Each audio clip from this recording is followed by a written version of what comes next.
Hello everyone and welcome back to ADL week number 5, the final week of the regular season. I am Rue, joined by Boss Kitty 123. How are we feeling on this wonderful Monday? I'm feeling great. This is my first time casting with Aegis, so I'm very excited to be here. Very excited to see these teams and to see these drafts. Absolutely. Welcome to Aegis from all of us. Today, you're in for an absolute banger, as are the rest of you. Screw watching MSI. No one cares about CFO against AL. We are here today for Dorado Gaming Delta up against Legacy Sapphire. These teams are battling to make it into the final guaranteed playoff spot. The top 3 from each division will get to go through automatically. 4th and 5th have to battle out to reach that very coveted top 16. And right now, these teams are both 4th and 5th in Ishtal. Going to be very, very close today. Dorado Gaming have the current tiebreaker being 3 and 6 as opposed to the 3 and 7 of Legacy, but it's extremely close as we have a look at the Dorado Gaming roster. Starting off with Z in the top lane, Worm Jones in the jungle, Tough Daddy in mid. I believe we have an E-sub working in the bot lane, so ignore painting just there, but we also do have Kibbles working in the support for us as we had a look over to our other team. Legacy are working today with, hopefully, are we good? I hope. I pray. Ice, you good, buddy? There we go. Legacy Sapphire, your team for today, I believe they're working with a normal starting 5. We are working with Mayoria, Awesome, Diablo, good names, and Bromka. These guys very formidable in their own right, but they haven't had the best of seasons so far. They need to step it up, and today is the perfect time to do exactly that as we are heading into draft. Boss Kitty, what do you make of these two teams' seasons so far? I looked a little bit at the teams before the game started today, and it looked like they were all some pretty solid players. I mean, at least ranked-wise. I haven't seen them play before, so this will be a very fun introduction to them. But I will keep my eye out for some of these more special picks I saw in their OP.GGs for the draft. I'm excited to see that. Yeah, is there anything I should know about these teams? Honestly, I don't think we've seen them on stream just yet, so we are in for a whole lot of surprises. We got to see the other Dorado Gaming in this region. We got to see the Ionian Dorado. We haven't seen this one just yet on stream, so we're in for a whole world of surprises as because of the E-sub, Dorado have missed their first 2 bans, but they have their 3rd one going in with the Poppy. Legacy on this side, banning away the Mel and the Nunu to start things off. Worm Jones not going to be allowed to bring out his very patented Nunu, but everything else very much so on the table. Yeah, I'll be interested to see what they opt to first pick here. There's a lot of really powerful picks right now, especially early on in a series like this. The last bans are coming through now. It looks like the Nocturne's taken out, and we'll see what the B1 is. Okay, Varus taken away instantly. We don't have much info. I believe the ADC for Dorado Delta is called Spiritless. We couldn't find his OPGG yet. We weren't told who he was beforehand. So working off limited info, but Varus, a very strong ADC right now. You can play him lethality, you can play him on hit. Either is going to be fine, and it's going to be met by the Ashe of Legacy, piloted in the bot side by good names. He's not his most played, but he's still very, very proficient. A 2.4 KD on the season as well. Working right now, 120 LP in Master. That is pretty impressive for 100 LP cap league. Indeed, and the Pantheon chosen just after that. So Ashe Pantheon, both a lot of utility. Ashe is a pretty common response into the Varus, just because it's also a utility AD carry, and it can outrange and match the lane. So already kind of a good setup that we see here forgive me, what's LS again? Legacy. Legacy, that's right. Sapphire. Yeah, Legacy. Legacy Sapphire already setting themselves up with a pretty good lane, and it looks like Dorado is responding with the jungle. Yeah, taking that Jarvan away, you have the immobile ADC, you may as well lock them down in place. Pantheon still flexible around support, could go there, could also head up to match into the Jarvan if he wants to. Pretty solid matchup, I do believe, for the Pantheon if he is taking it. Has an immobile carry himself to get onto, so going to be having a very fun time, as it will be the Ahri paired up with the Jarvan. I feel like we're watching some 2022 League right here. What is this? Yeah, lots of standard picks. Nothing really new, from kind of a champion perspective. But very strong mid-jungle duos now locked in for both teams, as Legacy has opted into the Taliyah Pantheon, obviously a really strong combo with this chain CC and burst damage. And Jarvan Ahri have their own kind of burst catch power there. So both teams kind of have a similar team comp building so far. Definite ideas of working through this mid-jungle, but I have to say so far, definitely favoring this red side draft. The Taliyah Pantheon has some very strong counters into specifically Ahri Jarvan. You know, the dash denial is the key thing you're really paying attention to. When that Unraveled Earth is on the ground, what can Dorado Gaming actually do? Probably not very much. If they're actually able to play around the Taliyah effectively, Pantheon is able to peel as well. Maybe even lock down, go aggressive for a seismic shove. This should be a very strong mid to top side of the draft, as it will be LS banning away Darius Camille from the top side, working out what they want to get rid of. They don't fancy playing against those. Interesting, they banned those kind of blind picks. It's not typically something you see blind. Maybe they're looking to take top 1-4 here. I definitely could see that as a strategy. I mean, banning away those kind of annoying champions just so you can maybe leave a support counter pick can really help that lane. Yeah, it is the Aatrox blind pick on 4 for Legacy, so very interesting. Yeah, and you could potentially still flex that Pantheon down to support as well if they want to. So keeping their options open, keep that in the back of their mind. You know, are we going to put this Pantheon in the support? Are we going to get another jungler to dominate over Jarvan even harder? Or are we going to keep it as is? Keep the status quo going. That's something Dorado have to work out for themselves. They now have to work out, what do they want to pair with this Varus? What do they want to take into an Aatrox? Camille and Darius off the table. They took away the Shen themselves. What do they want to pair alongside? Going to be the Renekton into Aatrox. I feel like we're watching a game out of 2022. I'm not even kidding at this point. Yeah, it's very kind of shocking, you know, feeling the deja vu here for sure. Renekton, obviously a very strong top laner, pretty good blind pick, pretty good just lane neutralizer into an Aatrox. Just keep stable on the top side if Dorado is looking to play through the mid lane. And we'll see what the last pick is here for Dorado. They are blinding the support, assuming that Pantheon isn't flexed. So they kind of have to work around these unknowns, and it will be the Nautilus. Yeah, very solid default pick here. Nothing too crazy from either side just yet. Legacy do have one final pick if they really want to shake up this draft, but right now it looks like two teams that are trying to find some comfort in a league that they haven't been very comfortable in.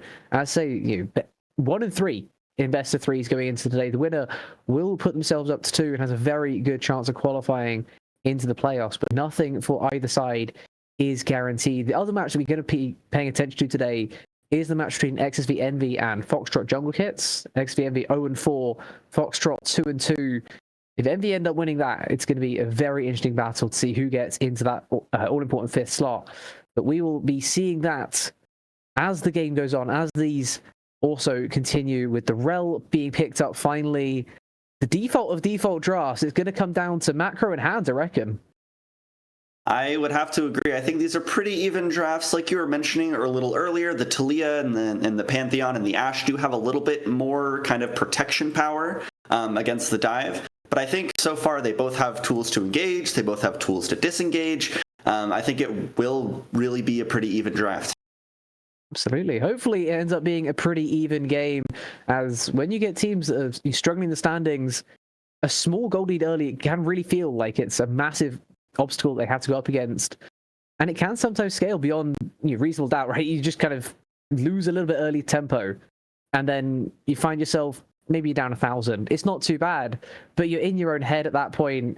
If you don't get on top of it, you could end up staring down the barrel of a really, really tough situation. Both these sides need to avoid exactly that as we head on to the Rift for game number 1 between Dorado Gaming and Dorado Gaming Delta, and Legacy Sapphire. We've got 30 seconds. My bad. We are going to have to talk about this draft for 30 more seconds. You got any final thoughts? Well, I will ask you, if you had to pick based on what you know, based on the OP.GGs, who do you think's taking game 1? Way too early assumption. These teams are so evenly matched on paper, right? Literally one game in the standings between them, and it's difficult to tell the difference. One thing you could maybe say is in the favor of Legacy is that they have a really, really good player in good names. 120 LP Master, a very solid option wherever he is employed. And maybe that will be the difference maker between these two teams. But looking at draft, Like, there's nothing really that stands out one way or the other. If someone wins lane dramatically, then we're starting to have that conversation. But right now, there's nothing to really say one team or the other, is there? Yeah, I mean, I would have to agree. Obviously, looking at the champions, pretty dead even. But I'm going to bet on Legacy. I like the Talia. Okay. Totally biased pick, but one of my favorite champions. So I'm excited to see it. Absolutely. It should be in for a banger match, especially into the Ari as well. Everyone loves playing Talia into someone who has that many dashes. You have so much more survivability than you would into something new. Into like a Rise, you can't really avoid that guy. He's just going to run you down if he wants to, but Ari doesn't have that same potential in this type of comp. You have so much safety from the Jarvan as well. A really solid pick they found for themselves. Let's hope that it will work out for them as we do. Hopefully this time, load onto the Rift for game number 1 of the series between Dorado Gaming Delta and Legacy Sapphire. I need to stop going early. This is on me. Okay, we're in. Wonderful. Game number 1 is underway. We will sort out the order on the side because apparently Dorado Gaming Delta hates us. Why do you not order yourselves in the pre-draft, please, fellas? Why do you do this to us? With the E-sub 2, it seems like a little bit of technical difficulties back and forth, but we are finally onto the Rift here between Dorado and Legacy, and I'm very excited to see this game. So we talked about how the laning phase, we wouldn't really expect anyone to get a strong lead, and I think that holds true. So what I'm really going to be looking at in this early game is this jungle matchup. I think Pantheon is kind of favored in maybe the 1v1, but I'll be interested to see how Awesome and Worm Jones can play around their teammates. Absolutely, they have to play around their teammates, especially on these types of junglers. The AD Bruiser is coming right the way through the meta right now. You see it all the way up through tier 1. AP jungle falling out of favor because of how many objectives you have to keep skirmishing over. You have to be impacting your lanes, otherwise they will fall behind because the other jungle will have more of an impact on the game. As there is a small invade by Legacy to get a ward on enemy blue, but nothing else happening during the level 1s. The Ashe and the Nautilus on either side being respected, as Worm Jones maybe not respecting quite as much. He's going to go for the late invade onto enemy blue, maybe even go all the way around to Wolves here. Yeah, very interesting. Probably just looking to play more towards this top side or get maybe just a better path. Oh, nice early trade coming through, and the hook misses as well from Kibbles. He's going to have to take the early flash. The Aftershock not providing with anywhere near enough resistances as Dan does burn the Ignite, but Kibbles burns the flash. Early level 1 trade going very much in the way of LS's favor, and now they should be able to push that prior for level 2 as well. Spiritless working with a support he's not very used to, and his support did not help himself out there. Yeah, absolutely. I mean, we were talking about Good Names being a great player anyways, the highest ranked player that we see on the team. And it's clear that they are playing this laning phase pretty well so far, as they do spike level 2, trying to push forward, but nothing comes of it so far. A good respect shown there by Delta. They know that that is not an opportunity that they can afford to miss out. They have to be farming as many minions as possible. Their scaling is pretty alright in this game. You wouldn't really say one team has drafted for scaling over anything else. But when you have your jungler coming down potentially for a level 3, just playing it safe in the lane phase is what matters most. Unfortunately, Kibbles didn't do that, and he has had to already burn his flash. Now goes for the Ignite onto Good Names, but he will get the first blood instead. Worm Jones turns up, and they should be able to turn this play around eventually. Dan has no escape from this one, but at least getting 1 kill for the Ashe is crucial. As Dan takes the flash, and he's actually going to be able to escape this one. Worm Jones going way too deep, takes a turret shot, takes 2, takes 3. He's going to get killed by the Rel because he goes way too deep, and the Rel actually escapes. Wow, what an interesting series of events there. I mean, you're talking about the late invade from Worm Jones, and it seemed to work out really well. They got the flash out of good. Pantheon's got. They got the kills, but it didn't work out. They ended up getting flipped on. The Rel got the kill. Maybe just a little bit of an overcommit there from Dorado, but either way, very interesting start to this game. Yeah, and that's a massive swing. You look at that play, if it's a 2-for-1, where Spiritless is able to get the kills, where they get onto Good Names profitably, it's amazing. But now you lose out again in bot. You had to burn your summoners in the previous play. Cleanse used this time around by Spiritless, but it doesn't save him at all because Awesome is there. Invaded enemy Raptors and Red came straight down to bot, ran it down, Flash W, all that's required to get onto that Varus, and it's a second helping hand shown in the bot lane by a jungler, but this time it really favors Sapphire as they put themselves 3-1 up, already claiming Feat of Warfare, as we can take an early view towards these boots, and Kibbles will miss another hook. Goodname's going to look for another aggressive trader, and he can do exactly that. Rel with the Shattering Strike. Ignite is back up from the level 1. He gets another kill in the bot lane. It's a 2-1-1 Ashe, and he can look to go even more aggressive. Spiritless cannot be trying to survive here. The flip back under the tower, a double kill for Goodnames, and they escape on the die. This is a perfect start for Legacy. Oh, and that is an explosive lead taken so early in this game, just 4 minutes and already 5 kills for Legacy, 6 on the board in total. And I just want to say so far, oh, and we might have another skirmish here. Yeah, see if Basting over blue buff. The first take of the blue buff on this side of the map, and it will go to Awesome as he's going to turn around. The top laners have joined in as well. Z is so close to level 6, but he's not going to quite tick over just yet. And it will be Nick getting that kill. Tough Danny roams up for mid to try and save his own jungler, but Worm Jones is going to have to flash. But he doesn't have to flash. He's just going to have to die instead. Seismic shove now onto Tough, and he should be falling as well. The blast cone will get him to safety for a second, and the Q actually misses from the clear. The turret shot is massive. Diablo down to about 100 HP, even less than that. The electrocute, if it was up, would have killed him, but he just about survives. A small overstep, getting charmed under the tower, nearly cost him dearly. He has no TP, so we will lose out in the lane if nothing else. But it could have been so much worse. Both these teams playing right on the edge. Yeah, absolutely. I mean, this is some explosive League of Legends, as Awesome Possum is taking a trip back down here to the bot lane, looking to just basically stop Kibbles and Spiritless from finding more gold. But what an amazing punish of summoners all around the board. That's the major theme that I saw throughout all those plays. They knew who had flashes, they knew who didn't, and they were looking. Again, here on to Spiritless.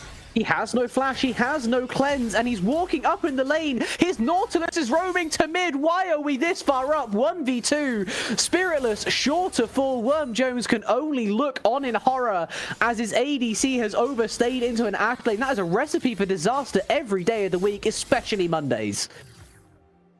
Indeed, and yeah, just a kind of a really easy punish there from the Legacy bot lane. They saw the play, they saw the Varus who had no sums, and Spiritless goes down. And as I was saying, that is kind of the theme of what I've seen in this early game. Most flashes are down so far in this game, as we see lots of fighting, lots of punishing. Game. Yeah, it's just Diablo who's managed to hold on to that all-important summoner spell. So very active early game, but so far Legacy on top with about a 2,000 gold lead at 6 minutes. And let's see if they can keep on growing it. Through bot is going to be the easiest right now because their Ashe is absolutely ginormous. Good names, playing some good games, already on the boots, already with a half-mount axe as well. So strong. He hasn't had much time to farm because he's been farming players. He's basically playing ARAM in this bot side early. 4 kills for him on the ADC is exactly what Dorado Gaming Delta did not want to see, as I believe there was a fight over the top side red buff that may have even gone the Pantheon's way. Worm Jones doing everything he can to get himself back into this after the level 3 bot did not work out in his favor, and unfortunately he finds himself 3 camps down, a kill down, and the Pantheon is just able to beat him out in wherever he goes right now. Yeah, pretty much. I mean, Worm Jones does take some pretty proactive steps there. I think getting some information about where Awesome Possum is going to be a good move to make sure that bot lane can stay safe. But this Pantheon, now level 6, does have the ultimate and can look whenever they want down here on the bot side. And it looks like Dan might be prepping that engage soon if there's an angle for it. The arrow, Charged Crystal Arrow, and the Ghost as well, popped by good names. The Chains of Corruption is pretty nice for Spiritless, but he's already burnt Flash and Cleanse once again. The Grand Starfall from Awesome Possum did come through to help with that kill, but that is both summoners used again by this Varus. Anytime within the next 5 minutes is another good time to gank. This poor guy is 1-4-0. The E sub ADC is really struggling to mesh with his team right now. Walking up alone 1v2 and his supports roaming to mid. Walking up too far in the lane, even in the 2v2, because it's not a 2v2 against a level 6 Pantheon. It's instantly a 3v2 and his summoners just don't exist. Yeah, having to burn the summoners there and losing your life is still very punishing. They now can do it again as soon as they have the Grand Starfall available. You know, Dan took Hex Flash, is able to push up in that lane, basically guarantee a pick. And it is really surprising to see this much action early on in the game. But so far, Legacy are punishing everything very well, and they are making a lot of very good moves around the map. They're doing exactly that. They're doing exactly what they had to do. Both these teams going for a slightly more aggressive early game comp, and one side playing a lot better than the other. It's kind of a surprise when we look to these two teams on paper, as we said before. These are teams that are pretty damn even across the board. 3 and 6 plays 3 and 7 in game score. And yet Legacy have come out firing on all cylinders. It's been a bit of a shock to see it go this well for them, as we will check up on what's happened in... I'm going to check on what's happened here. If you can feel... looks like the supporters DC'd. The kittens have managed to turn off the power to his house. I haven't heard that one before. I have not heard that one before. That is a very interesting conundrum, I guess. So hopefully we'll get that back online soon. It looks like there's no major issues, just a temporary power outage there caused by the kitties. But hopefully we'll get back in and see Legacy get back on map. What I will be looking for is how Legacy is able to take control of these early objectives. They both have early game team comps. They can both skirmish, but with how ahead Legacy is, they shouldn't give anything over. So maybe we'll see some rotations for every objective, maybe those grubs soon too, trying to kind of spread their lead all around the map. And that's what I'm aiming to see from Legacy in the next few minutes. Yeah, they should be doing exactly that. We did pause at 8:09, so Void Grubs just spawning on the Rift, exactly where that Pantheon needs to be heading. If you want to bring the extra power of your Ashe over, you absolutely can. I mean, Good Names has been playing exceptionally well. A very strong Ashe this early on into the game. He did go boots early instead of going straight for the item. More than understandable. You want to make sure you have the capability to run down anyone who oversteps, but he might have delayed the item by a little bit. But even so, he is still so strong in this early game. If you want to rotate him up to the top side, rotate him up to mid, wherever he wants to go, around those Void Grubs is roughly where he should be. As hopefully it should not be too much longer now before the sport is able to get back online. Yeah. 4 kibbles. We currently don't have any updates on the PC situation, but we will be heading to break, it seems, for shortly until we're able to get back in the match. Okay, we'll see you guys then.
crowds move closer, but with a deeper sweat. Oh, beneath them we look on. When they part comes the hatred they bring.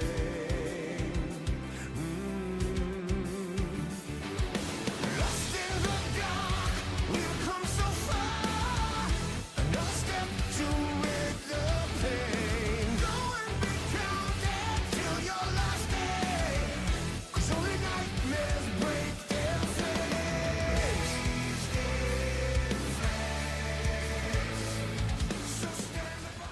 Welcome back, everyone, and we are straight into the action as we do get the small spectator delay as the action kicks off. Nick has just popped the World Ender while Z has thrown out his dominance into a massive top lane fight.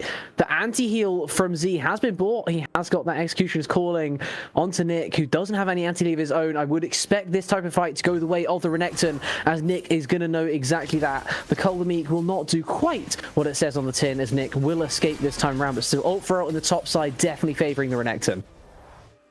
Yeah, and it looks like we are having the trade where Awesome Possum is about to claim the dragon here, the first ocean dragon. And grubs are already up and available, and Worm Jones is taking those right now. So it looks like it is a trade of the first two objectives between both teams, which honestly I think shouldn't have really happened with Legacy. But maybe they weren't really planning around grubs. Maybe they say it's not really valuable for them as a team, so they're fine giving those up. They wanted to make it happen. They had to get to that Drake earlier, or they had to go to the Drake later. Going for it on the 8-minute timer is exactly how you trade those objectives. I think I would agree with you in saying they're in a position where they didn't have to trade those objectives. They didn't want to, as Diablo has to be careful in mid, throws down the Unraveled Earth, and actually throws Worm Jones back into it again to try and keep him as close to this tower as possible, making sure he escapes. He does have to burn the flash to get out of the Cataclysm thrown by the jungler in his face. So something traded back, and that is the final person to flash in this game. It only took 9 minutes and 30 seconds, but everyone has already flashed in this game.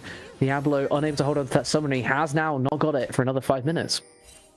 And that's how you know it's a very active, very intense game of League. If everyone has flashed before the 10-minute mark, you know that something's been happening in the skirmishes.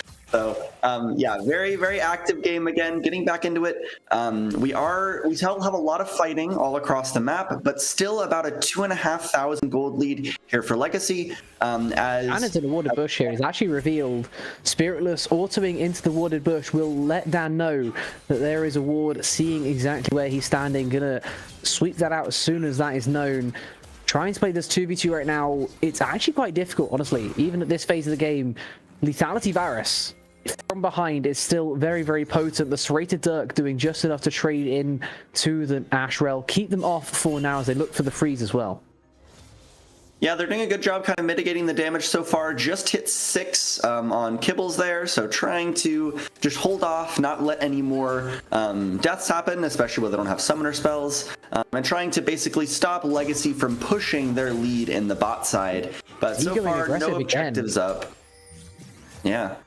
Trying to trade as hard as he can onto Nick, but Nick actually winning out this time around. He has Worldender, Dominus as well, both ready. They can go round 2 if they want to, but Worm Jones is up on the top side, and Nick knows that his jungler is nowhere in sight.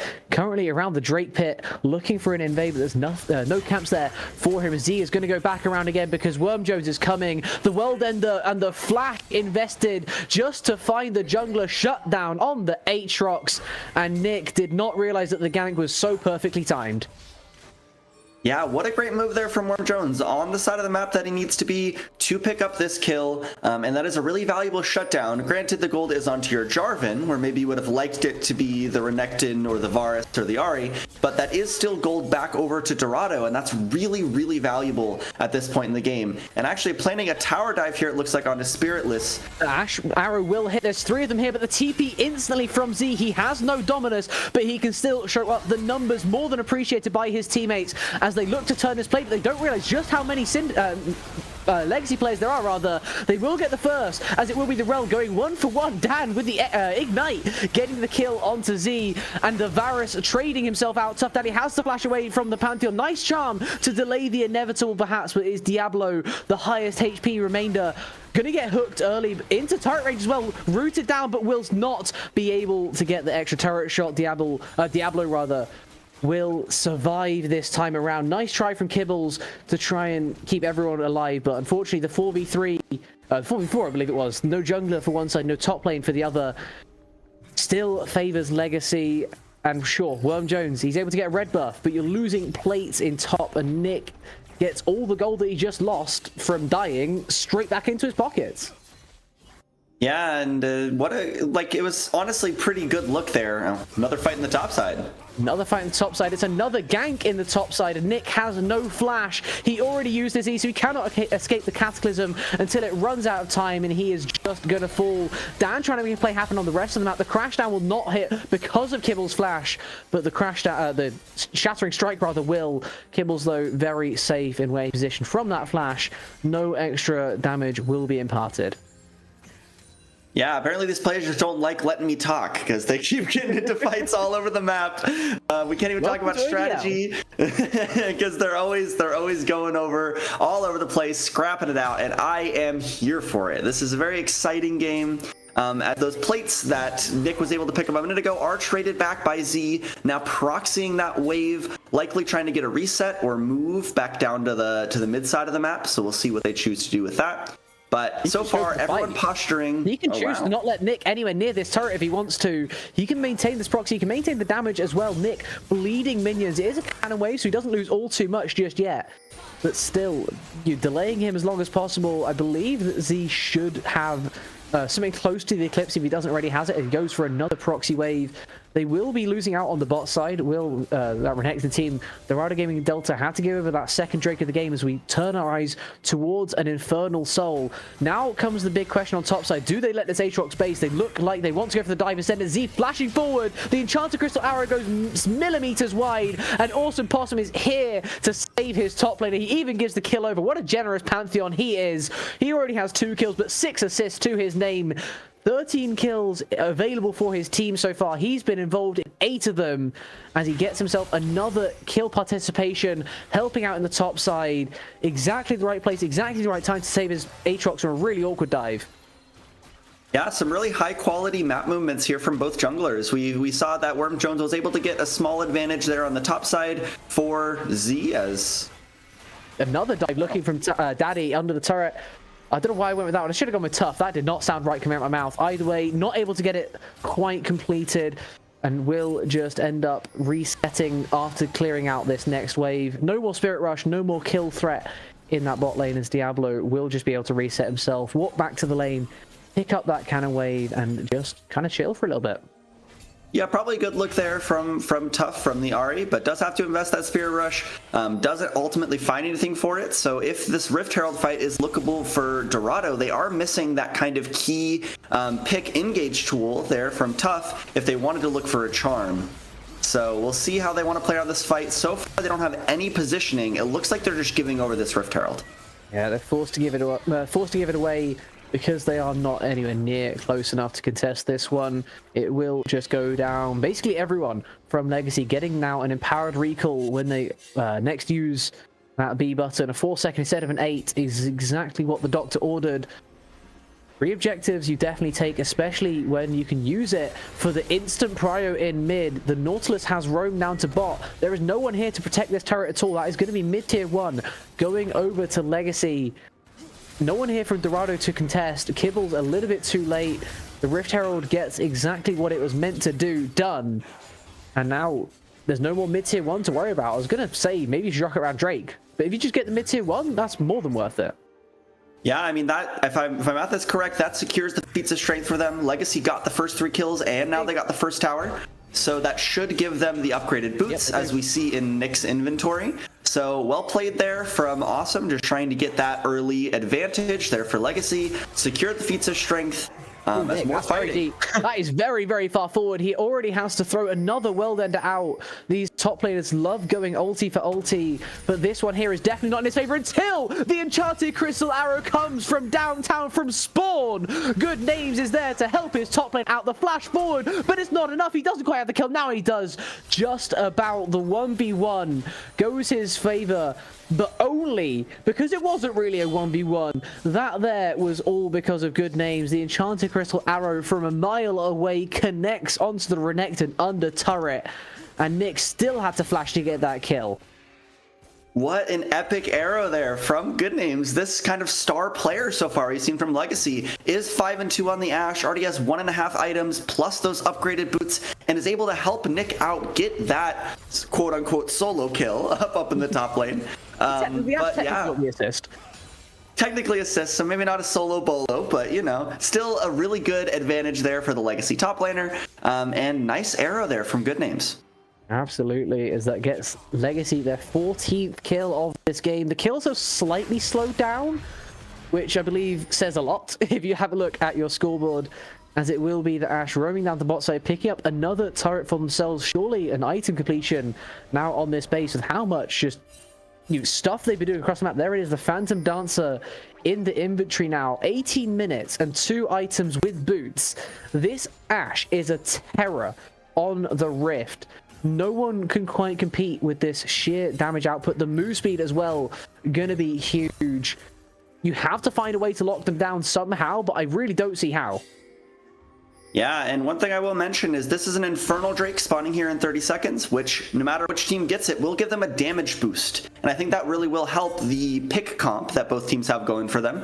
Whoever can deal more damage is going to be good. Walking into a bush blind, trying to face check, caught out a little bit off guard, but he's actually really tanky on the Rel early game. He does not care at all. The Chains of Corruption don't even do anything. On the top side, someone's going to care a little bit more. Nick has been taken down. No world under even popped, as it will be a double kill as well. Tough gets another one with the Q from Ari. Good Names trying to turn the fight, flashing the hook perfectly as the Pantheon sends it deep. Worm Jones is 2 HP. The Q doesn't quite land though. The spear is millimeters away, but it will not connect. Spiritless will fall in the mid lane as Good Names gets himself a second kill in the fight, but he is the only person on his team really connecting, as another charm is going to connect from Tough. The electrocute not enough to get the kill, but maybe no. He flashes and ease through the rocks. You can't eat through those rocks. Worm Joe's going to show up, flashing out of his own Cataclysm, because he knows that the Ashe will be able to chase him down if he just got rid of it the old-fashioned way. They at least get another kill onto Diablo. But such a scrappy fight still favors Dorado eventually. Legacy so close to just winning out, all because of their Ashe. Yeah, I mean, Good Names definitely kind of the only reason that Legacy even took that fight to an even state. The flash was really good to dodge the hook from Kibbles and able to take down 2 and eventually 3, and now they are starting up the Infernal Dragon here. I think the only real word to describe that would be a fiesta. that was all around the lane, all around the river, all around the tier 2 turret in mid, and that was a very interesting fight, as it looks like the Infernal Dragon, the 3rd dragon of the game, will go over to Legacy, secured there by Awesome. 3 in a row for Legacy to start this series off as they look for another objective. They have given Dorado exactly one objective, and it's been Void Grubs. And guess what? Void Grubs don't matter when you can't hit towers. You can hit towers in the top side, and that is exactly what Z has done. He's been winning out in that top matchup so far. But the rest of the map has really been going in favor of Legacy as they look to maybe flip this Atakan. They will get the early kill on the objective, but now they have to contend with the amount of shred of armor they've had from that objective itself. Putting in a disgusting amount of damage, though, is, again, Good Names onto the Nautilus. Spiritless caught in the middle of nowhere. The Chains will bring him back into the center, and Awesome Possum will snipe that kill away from his Aatrox. Z moves his push down from the top to the mid, but he didn't have TP to join that fight, and unfortunately, Tough was also not there. So Dorado Gaming only having 3, they lose all 3, they do not steal the objective away, and this is starting to become a bigger and bigger gold lead. Only 2.5k just now, but they can look to push their lanes and really start to extend it. Yeah, honestly, good look there from Dorado, but those rocks there from Talia really stopping Worm Jones any chance of stealing that objective. Put I can't remember what it's called now. But putting the rocks right across there does stop the Unraveled Earth. That's what it's called. Putting the Unraveled Earth there does stop Worm Jones from getting any chance to steal the Otacon, and the ensuing fight just taken over by Good Names. The kiting incredible, and that Phantom Dancer is no small part of that.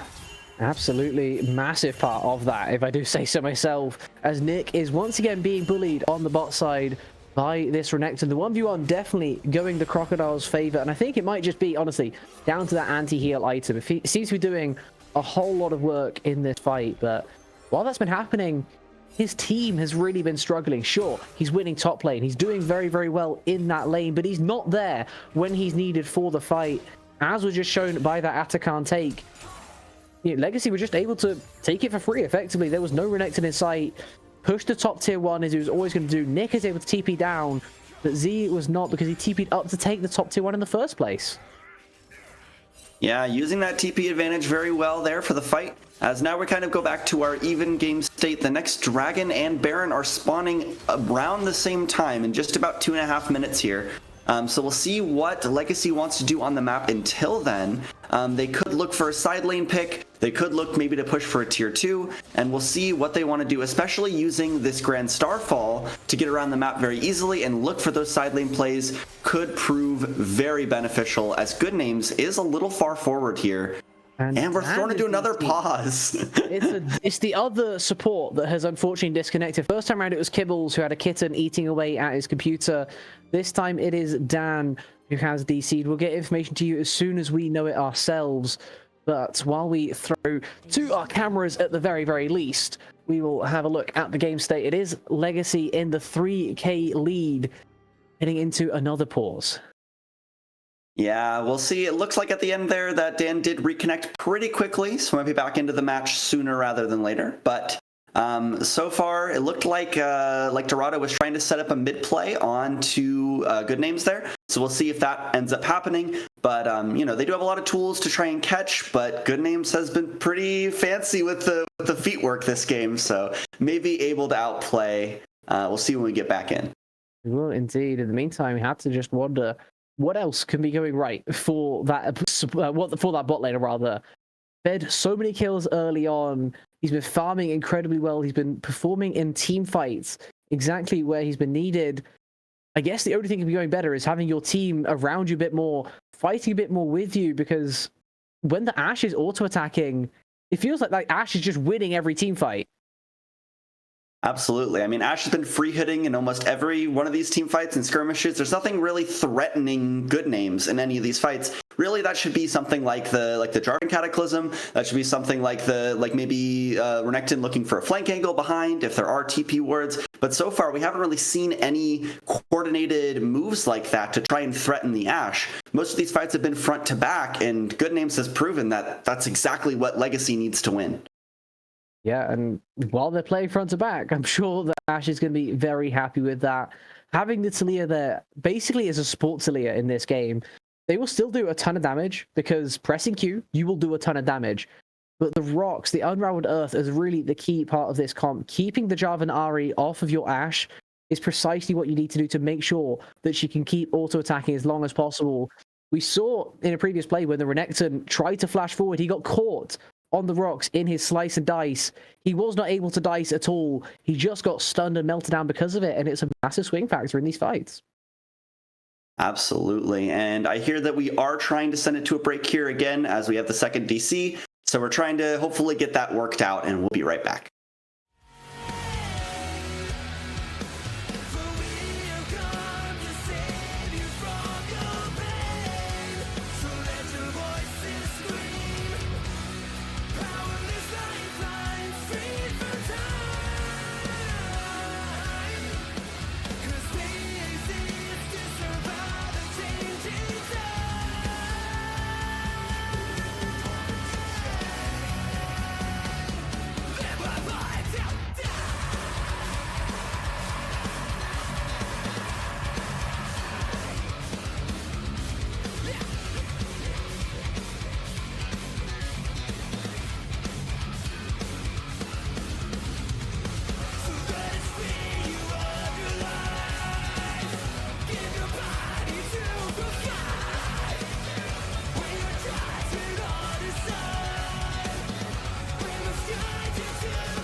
Welcome back for the third time in game number one. Unfortunately, a couple of pauses as maybe we get another one down, disconnecting again as we get the look into mid. The Enchanted Crystal Arrow, beautiful from Good Names to try and hold on to as much of the prior as possible. He will be able to escape. Good use of that ability just to delay Tough as long as possible there. I believe Dan is wandering around on the rift, so we should be all good and ready to go.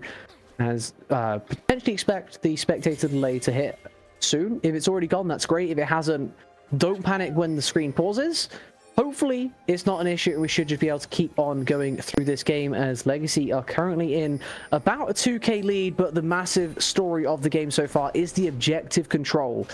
Right now, Dorado have only taken one set of grubs, the only objective they had the whole game. Meanwhile, Legacy, literally everything else. 3 dragons to their name, Atakan as well, as they set up for the soul in a minute. Yeah, this soul pressure is going to be really important here for Legacy. They are going to have to set up this objective, make sure that they can fight for it how they want to. Like we were mentioning pre-break, the main way that they want to play is they want to keep the Jarvan, keep Worm Jones, keep Tough, keep Z off of this Ashe, and that's the main way that they have an angle, and they are going to win these fights. These last couple fights have been rather chaotic, honestly, in the favor of Dorado. They were able to kind of pick people off before it started, able to find fights on their own turf. They're not going to hit that hook, they're actually going to hit the wall. Worst case scenario for Kibbles, as he's going to have to be bailed out by Tough, using the charm to just keep that Pantheon off as long as possible. That could have been absolutely dire for the Nautilus. Absolutely. I've had that happen once or twice. You're trying to hook, maybe it goes where you don't want to, and you end up in a bad spot, but Kibbles is able to kind of blow it off for now as they're looking into the river. Yeah, the health rate actually went in his favor, just by virtue of being a support, proccing Aftershock, having that support item, didn't even have to use the lock in his inventory either, still able to maintain a decent HP advantage as we turn our eyes to the soul spawn in about 10 seconds or so. Legacy will clear that way from under their mid turret. One more mid wave potentially for teams to clear before this objective, maybe not, as Dorado are setting up a death trap. Can they spot it out? Yes, they can. They have the Ashe E to send the owl through, as maybe someone has overstepped. Worm Jones caught out on the side. He has to flag and drag his way to safety, but Z is also caught out on the bot side. Nice hook though, connects onto Good Names. Unfortunately, he still has flash, but now D goes deep into the backline. The stun is not enough. Diablo has the damage to get them off of his ADC. They will still get the kill though. Worm Jones goes super deep. The flash tacticalism is exactly what the doctor ordered. They will also get on to the Rel as well. He will eventually fall to his other jungler. A 3-for-3, a massive fight again. The scrappiness of this Dorado team, not to be giving up when it looked like they should be losing these fights. They get the kill they want, especially the kill onto the Ashe, as the flash charm backwards from Tough to try and avoid this Pantheon is not going to be enough. The flash W forwards from Awesome Possum was perfect, and Tough will fall, making it a 4-for-3 overall. It's just the Varus left alive for Dorado. The E-sub Spiritless, only thing that stands in the way of Legacy and their soul, and surely the zoning and the smite should be enough. Worm Joe's not even on the rift yet for another 5 seconds. He is gray screened. They're going to send Z in though. 2k left on the dragon. It's frozen right next to this jungler. He may have been rooted, but it doesn't matter when he can just press smite, and Spiritless will still fall. The shove away on the Renekton 2. Beautiful double from Diablo. They get Infernal Soul, and now they can start to relax a little bit. Yeah, I mean, this Dorado team is nothing if not tenacious. I mean, they kept trying, they found the angle, they got position on the dragon, and they are honestly looking good in these fights. We saw Worm Jones basically get right onto the back line, get that massive shutdown onto Good Names, and wreak havoc in the back line. I think that's exactly what Dorado needs. Into the Baron Pit. We are straight into another play here. There is no Renekton on the rift. There is no Varus on the rift. And there may not be a Nautilus either, as he did get caught by the Enchanted Crystal Arrow. Trying to survive as long as possible. Will maybe be allowed to do exactly that, as Nick doesn't fancy chasing it too far. But now Tough is caught out instead. Dan taken down to half HP, but they're just zoning them out of the pit at this point. Worm Joe's not going to be allowed in. He did have flash to maybe go over the wall, but he's a little bit too late to do that. They will get the Baron. They can look to go out, or they can look to go further onto this Nautilus. Kibbles has overstepped his boundaries, will hook himself into his demise. Another kill for Legacy. This time, again, go back onto Awesome Possum. Worm Jones has potentially found a pick of his own, going in the 1v2 in the Cataclysm. The Thunderdome, not going to be great for him, though, as he will flash away from the Ash power. The Rel was there to protect, and now Good Names wants to go deeper, trying to keep Tough off. He has the Spirit Rush over the wall, missing on the charm, but Good Names way too far forward, will fall to start another play off. Now is Legacy trying to retreat with the Baron they just took in front of Dorado Gaming. Awesome Possum trying to retreat as fast as possible with the E, will still fall to lethality. Varus, the Q is beautiful, the piercing arrow does exactly that. The seismic shove onto Tough will pull him back, but not quite in turret range. He will survive, and it'll be 4 alive for both sides. The Ash is the only one to fall with Baron. Wow, what a wild Baron sequence. The Baron does go over to... Yes. Sorry. Does go over to Legacy. No, you're good. And now that's kind of a massive turn there for Dorado, as Diablo actually face checking. The recall does go off.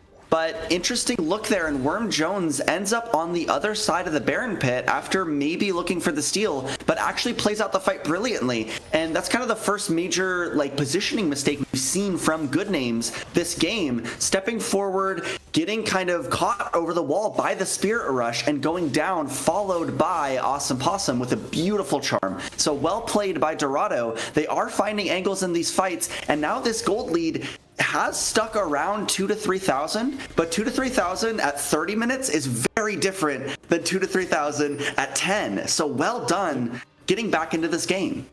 Yeah, Dorado doing exactly that. The issue, though, is once again these objectives will keep harping on because they haven't been allowed a single one. Since that first Drake was traded for Void Grubs, Legacy have claimed literally everything else on the Rift, to the point where objective bounties have spawned at a 3k lead.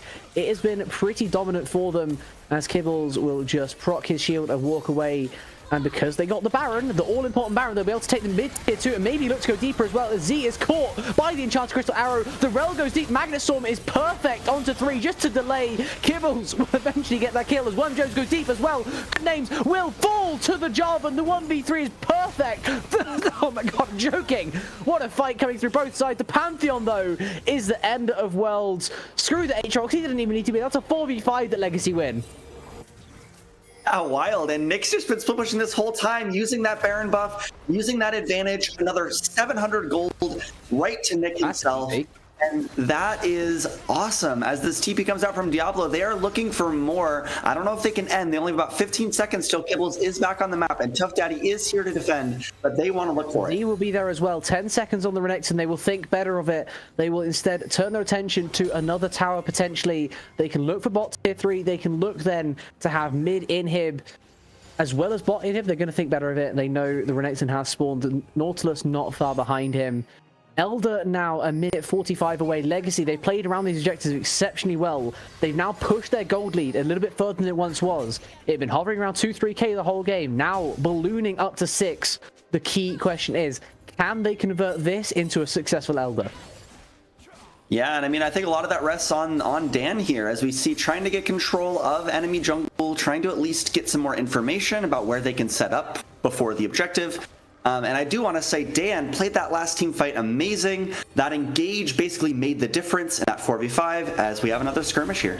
It's going to be a face check this time from Kibbles, and he is not as tanky as he once was. The Talia is disgusting. 25 stacks of a book as Worm Jones will flag and drag his way out to safety. No, he will not. The Magnet Storm goes deep. He will send himself into a Thunderdome that will not count for anything. Good Names flashing away from the Renekton, and surely now the end is in sight for Legacy. They've claimed 3 for free. It's just the mid and bot left alive. The E sub of Spiritless and Tough, all that is left to protect Dorado in game number 1. It's the flash forward W from Awesome Possum, and that is a deleted RE. Varus short to follow, and that'll be Nexus falling. Game number 1 going over to Legacy Sapphire. Yeah, they played that end fight very, very well. They found the exact pick they needed, and they push it right down mid.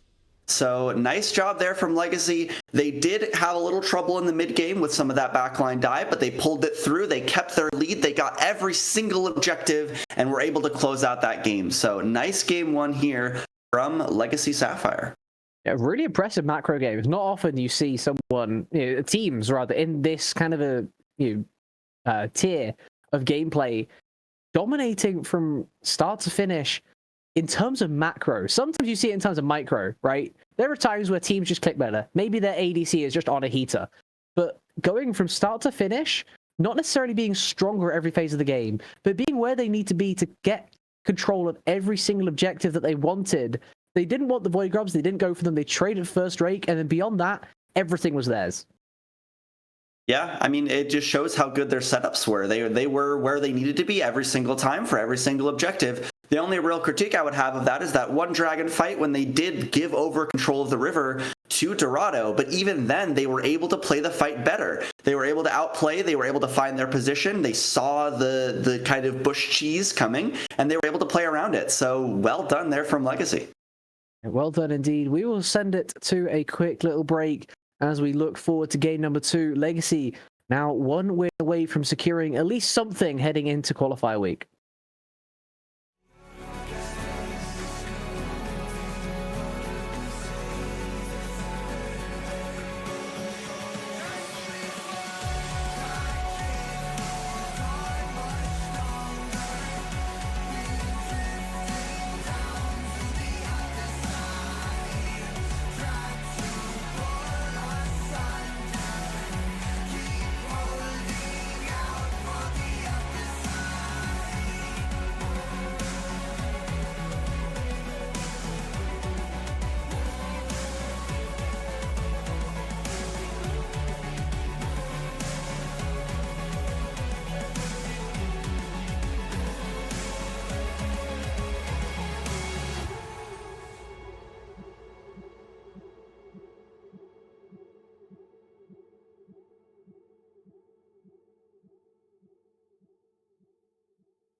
Welcome back, everyone, to the series between Legacy Sapphire and Dorado Gaming Delta.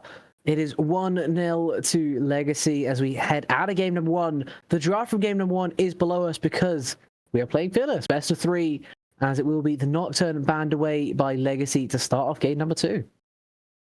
Yeah, those Fearless bans are going to be pretty impactful. We have a lot of really powerful champions that were taken out in the meta right now, particularly those AD junglers. I know that a lot of those are really high priority, so having both Pantheon and Jarvan out will make this next draft very impactful, especially if these teams want to continue playing the same way that they did in Game 1.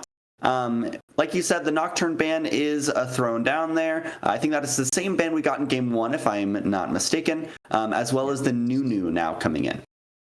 I believe, I am just checking, Dorado still get the bans missed because of their E-sub. That will continue through all their games today, if I'm not mistaken. If it does end up going to the Game 3, they'll still be missing those extra couple bans. So while we wait for those to time out, it is again the Nunu, as you point out, Worm Jones being targeted pretty heavily here. Almost a bit of a surprise. Legacy don't fancy his weird and wacky junglers.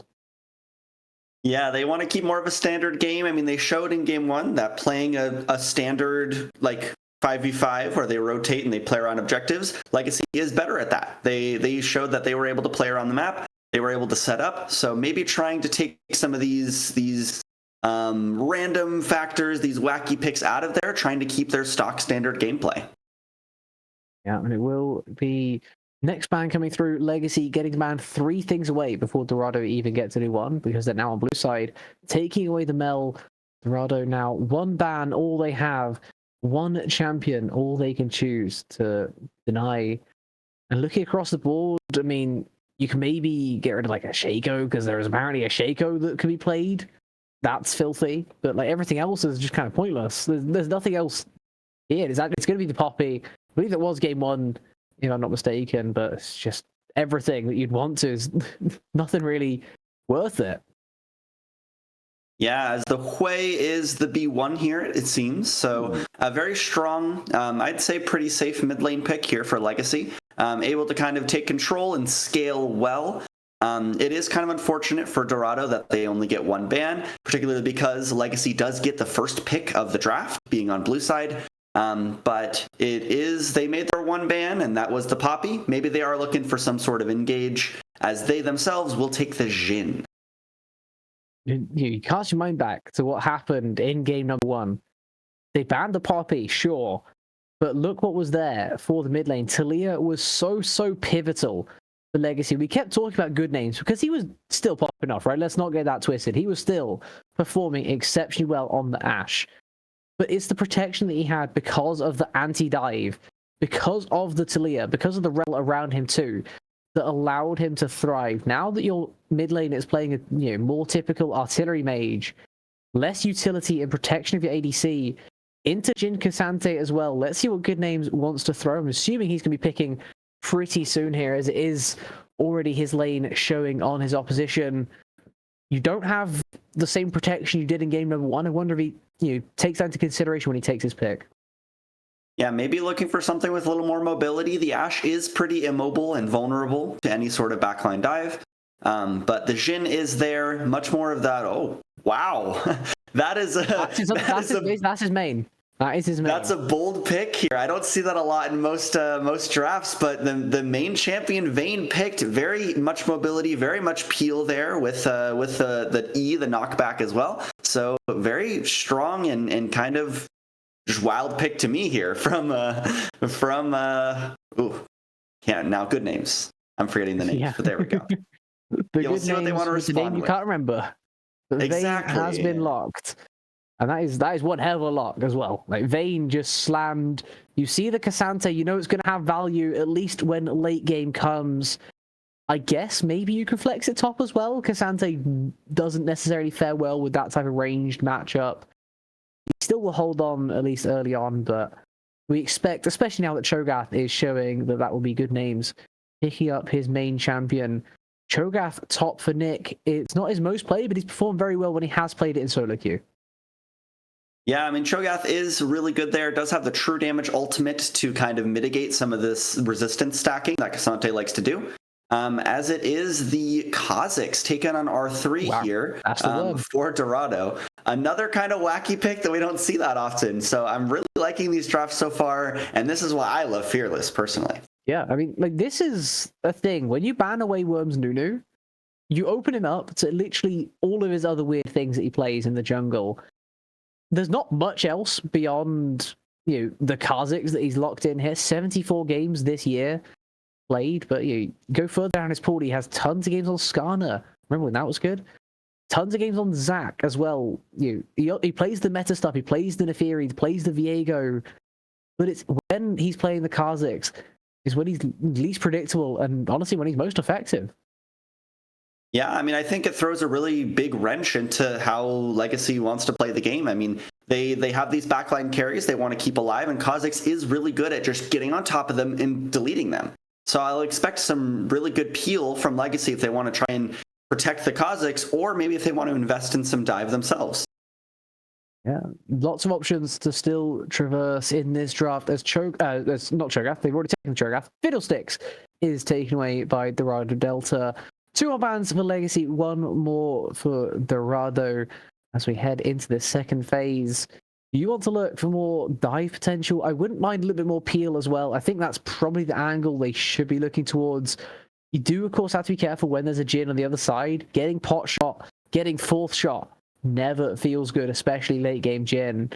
But try to dive into Cassante also does not sound fun. Absolutely. It'll be interesting to see what champs they decide to go for here. There's, already 10 taken out due to Fearless, and now some more bans are coming through. It is interesting to me that Dorado didn't respond to the mid lane. I wonder if they don't think the Hui is mid, or if they wanted to just save mid for later in the draft for some other reason. But we'll see now that Legacy is pinching that mid lane pool, does take out the Victor as Dorado responds with the Wukong ban. Lots of options for both these sides. They're weighing up everything as it happens, but no hard commits either way just yet. The Wukong taken away. Worm wants that probably for his game 3, honestly. That's probably what that ban is for. I'm not even sure if Awesome plays it that much, but sometimes the takeaway pick is as good as a ban if you think the series is going to go longer, as Blitzcrank is the final ban of game number 2 draft. Both teams still needing their support. It is an annoying counterpick sport when it gets there, and we can expect Dorado to be holding that support for counterpick in R5, as we saw in game number 1. Yeah, I imagine that if they're banning the Blitzcrank, they would like to go for more of that peel support, maybe something like an Enchanter. I know that's usually the thing that you pick it into. If there's something like a Lulu, it's really easy to just grab her out. She can't do her job anymore. As it looks like the R4 is a Xerath there from Dorado, so very interesting Ranged drafts. Mage into Giga Ranged Mage. Both sides trying to be 3 screens away while doing all their damage. Get your scripts out, folks. It is Xerath time, running it for Dorado. I'm not sure I quite agree with this pick, but if Tough can pull it off, then fair play to him. The lack of mobility is really going to suck, especially when Leona has been picked up by Legacy. Now looking at their comp, you have Leona and Cho'Gath running at you. They will right-click you until you fall over. You have to find a way to peel them, otherwise you will just die. Cassante alone is not going to be enough. The Talon? Is that Talon jungle? What are we cooking? This is definitely a draft formed in the kitchen. There's lots of cooking going on here. I imagine the Jhin Xerath are paired bot lane together. That is a pretty classic combination. At least in solo queue, you get a good lane advantage. You have lots of range, lots of poke. But I don't know why they would blind support then, unless they have like a really strong mid laner that they've been saving. Yeah, it could be Xerath mid-skill. All that's coming to head here. If you take is that Alistair support? Yeah, there's the Alistair. There we go. That makes a lot of sense. If you take the Xerath in support, you have nothing to protect literally anyone. Your Kha'Zix will be found, and he will be murdered. Your Jhin will have a paper-thin front line to try and save him. The Xerath is not going to do a single thing. They will walk into his range, they'll walk through his range, and they will walk through him. He may be an Archmage formed of energy, but he will still fall over when you throw rocks and spears at him. And that's what they do. You don't have to do much else. Yeah, and the Alistar is the last pick here. So pretty good, counter gauge, peel support, front line. If you don't have a lot of front line, Alistar is a good one. He at least has the ultimate. keep himself safe a little longer. Maybe hopefully to try and take this Leona, take some of the pressure off the Jhin and Xerath as the main carries. And it looks like these are our drafts with definitely some very cooked picks. It's a very different vibe from game one, right? Remember game one, we were thinking back and it was like, these two, like, we're watching Worlds 2022. Like, these guys have just picked drafts that have been timeless. They worked for a long time and they work for good reason, right? Their lanes are strong. They have decent scaling, but they're not focused solely on that. And they have very aggressive junglers who can look to help out in all three lanes. This one here, I don't know where to go. I don't know what to look at. I know that Vayne Leona into Jhin Alistair is going to be something. I think Jhin Alistair should win out in that early. But obviously the late game scaling of a Vayne is something you can never underestimate. But the rest of the map just feels like we've stuck a bunch of stuff in a pot, set it on the stove, and that'll do.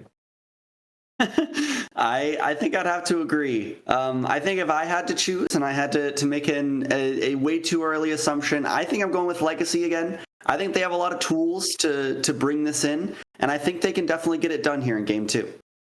I would hope so for their sake. This draft, I would probably be favoring them too, honestly. The Hui into Xerath sounds pretty fun. The Cho'Gath into K'Sante, pretty even. And then Talon into Kha'Zix, who knows? Because who plays Talon and Kha'Zix in the jungle anymore? Either way, Awesome Possum and Worm Jones are going to do exactly that as we load into game number 2. The Rift is ready. We are on the Rift instantly. Level 1s, honestly, probably do favor Dorado. Beyond that, I'm not sure anything does. Yeah, it'll be really interesting to see how we play this out here. One of the first things I noticed is that Awesome Possum did take a health potion on Talon Jungle. I'm not sure if that's necessary for jungle clear, but usually now junglers like to save 50 gold. So just an interesting thing to point out there. But besides that, it is a pretty standard level 1. It seems like they're 5-pointing, trying to defend against any wards, and looking to keep this level 1 nice and tame. Yeah, tame seems to be the option of today, at least in level 1. Beyond level 1, who knows, as Awesome Possum has walked up a little bit too far. He's going to have to flash away from the Xerath W from the skies. Nick and Z are going to trade into each other. That's just top laners doing top lane things. Grass procs exchanged. Q3 not going to connect though because the Cho'Gath has walked through the wall. Diablo going to look for the ward that his jungler was not able to place. So vision at the cost of a jungle flash. Could be a whole lot worse. He's going to have less potent ganks for the first couple of clears, but beyond then, shouldn't be too much of an impact. Yeah, and I mean, blowing the flash there is a little bit sucky for Awesome Possum, and maybe I spoke a little too soon saying that it was tame, but either way, no kills drawn out at level 1, as we're now into our lanes, and both junglers have started topside, meaning they should end up on the bottom side of the map. They should do indeed, though we saw that doesn't necessarily mean anything since the level 3 happened in the previous game. Worm Jones was not messing about on the Jarvan. He did start on the bot side and he did gank into bot. And then the Pantheon started top side and also ganked into bot. So these guys have a lot of variety in what they want to do, and good names will be trading very aggressively. It's what you have to do on the Vayne. You have to use that Q, that dash forward, the roll to make sure you get as much prior in the lane as possible. If you get pushed under, it starts to get really, really difficult to farm. So making sure you have that prior for now. Level 2 first will definitely secure exactly that, as Nick and Z in the top side are doing exactly what top laners do and just smacking each other. Pretty much, yeah. As mid lane's also kind of just a poke battle. What I will say is this Vayne and Leona combo have been playing the lane pretty well. Alistar obviously pretty weak early on in the game, so them getting control and looking at level 2 is something very good to see, as Nick is getting pretty low on this Cho'Gath. Does have to be careful, but careful with a pinch of salt, right? This is a Cho'Gath, so he has Cho'Gath sustain, he has Grass sustain, he has Doran shield. Don't know if he has any biscuits. I didn't see he had them or not, but no matter what, he's not going to be as weak as you think he is. You have to really know the limits of the champion you're up against, as well as your own champion. When you go for an early play like this, his E healing should be enough to get him through, but he is starting to run out of mana in this top side. This early lane phase favoring the K'Sante. about all Casante's good for these days, but maybe he has kill threat as Nick has walked a little bit too far forward. Spiritless, nice W on the bot side, deadly flourish, everything going across the map. But the director Cam does not know where the hell to look because there are 3 lanes that are very, very interesting right now. Good names could be firing up under the turret. Probably the chillest of all 3, as I believe Z has maybe taken a turret shot or 2. Awesome Possum has turned up at the perfect time. The Pathmaker from the Casante will get him first blood, but traded instantly by the jungle. And normally, if Cho'Gath dies but jungle gets the kill, you're not the happiest.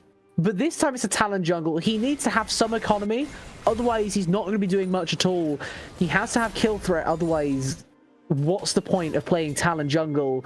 Getting him that early kill, very, very useful. Already has a Serrated Dirk in his inventory. The Casante winning out in topside for now.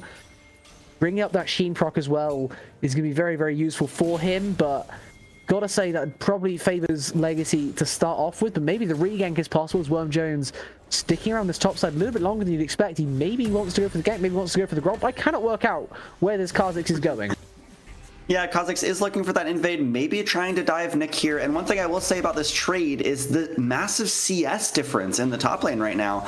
After that dive, we saw about 14 CS for Nick, and Z is at 30 and still bullying Nick off the CS. This Casante has been so dominant in lane. It's awesome that Awesome got the kill, but I would be pretty sad if I was Nick playing this lane right now.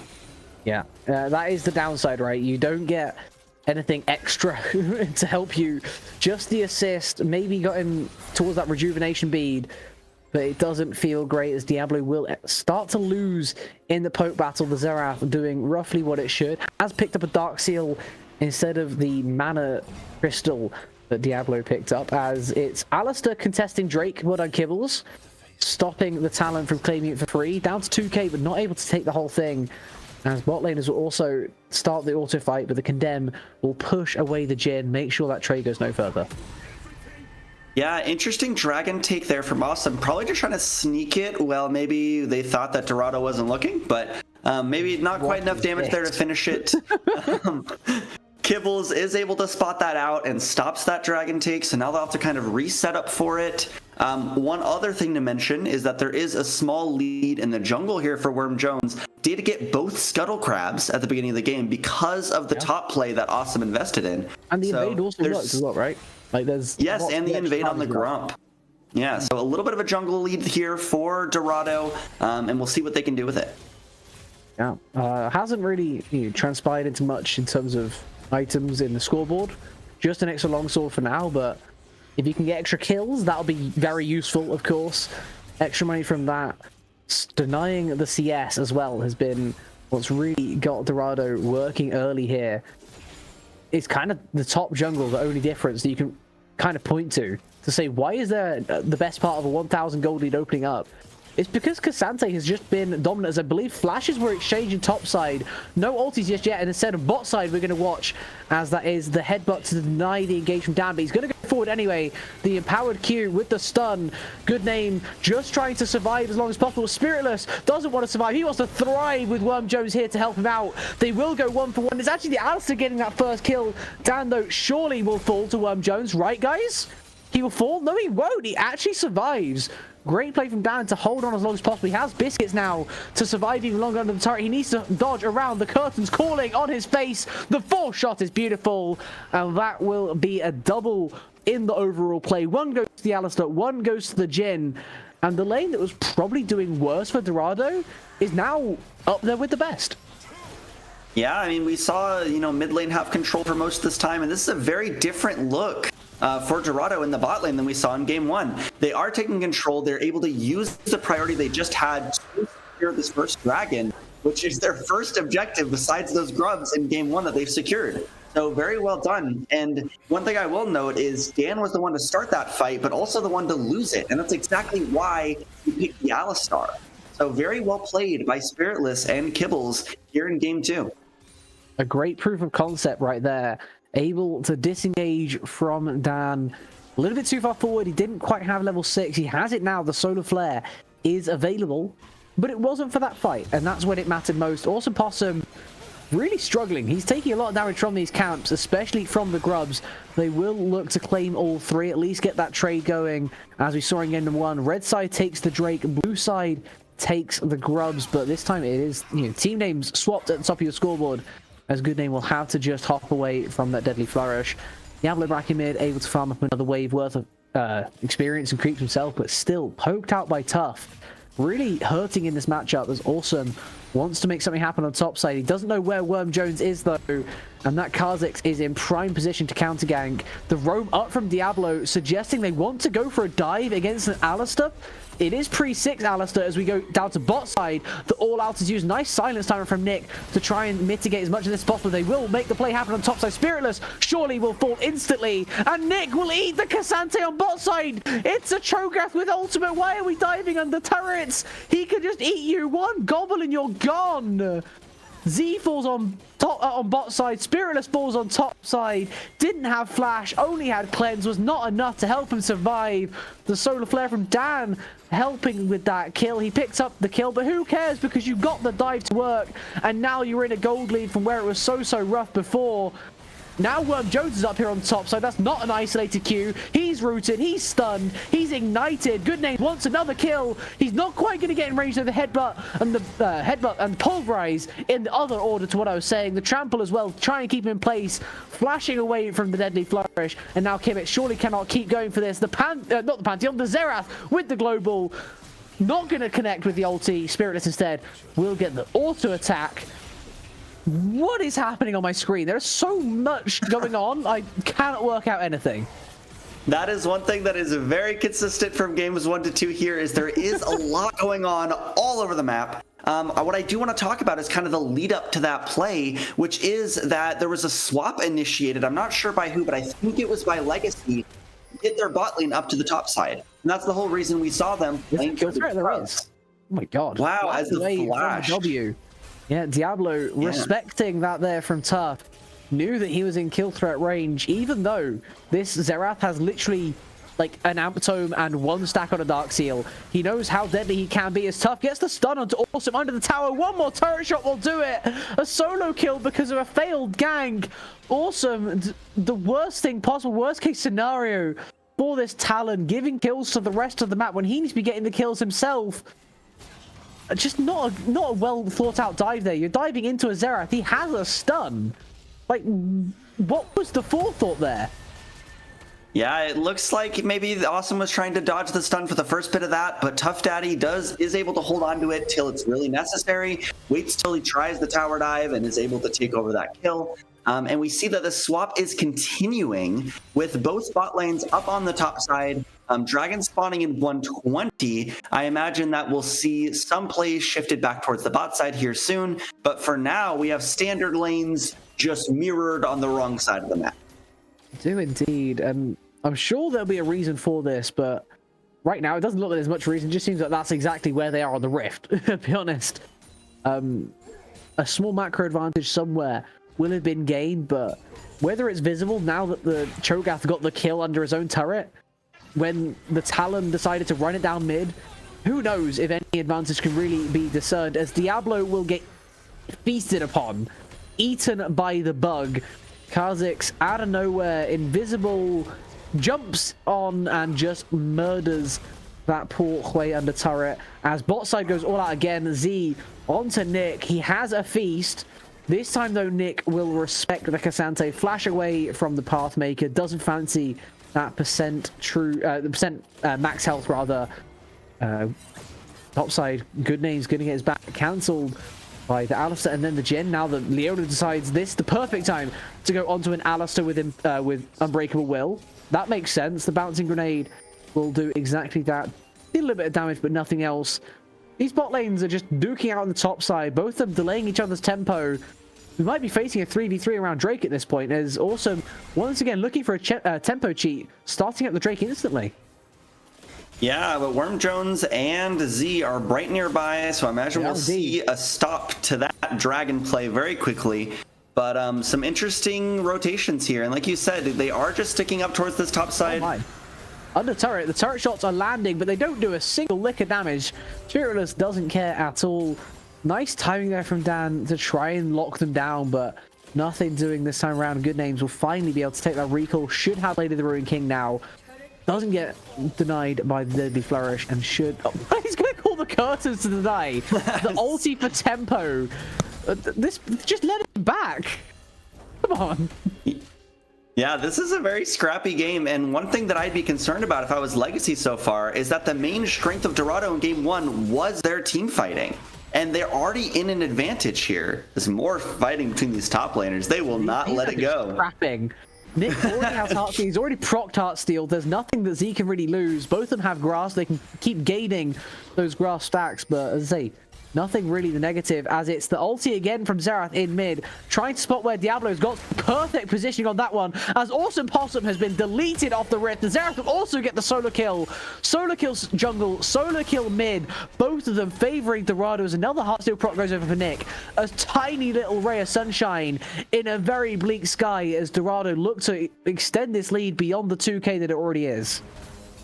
Yeah, wild plays all over from Dorado, and this looks like a completely different team. Like they're playing around the map. They're maybe more on their comfort champions or something. I mean, this Kha'Zix has looked really good, but they are finding their solo kills. They are finding this first tower in the top lane, and they are looking really good in every matchup on the map. If I'm Legacy, I'm just praying for that scaling advantage to kick in.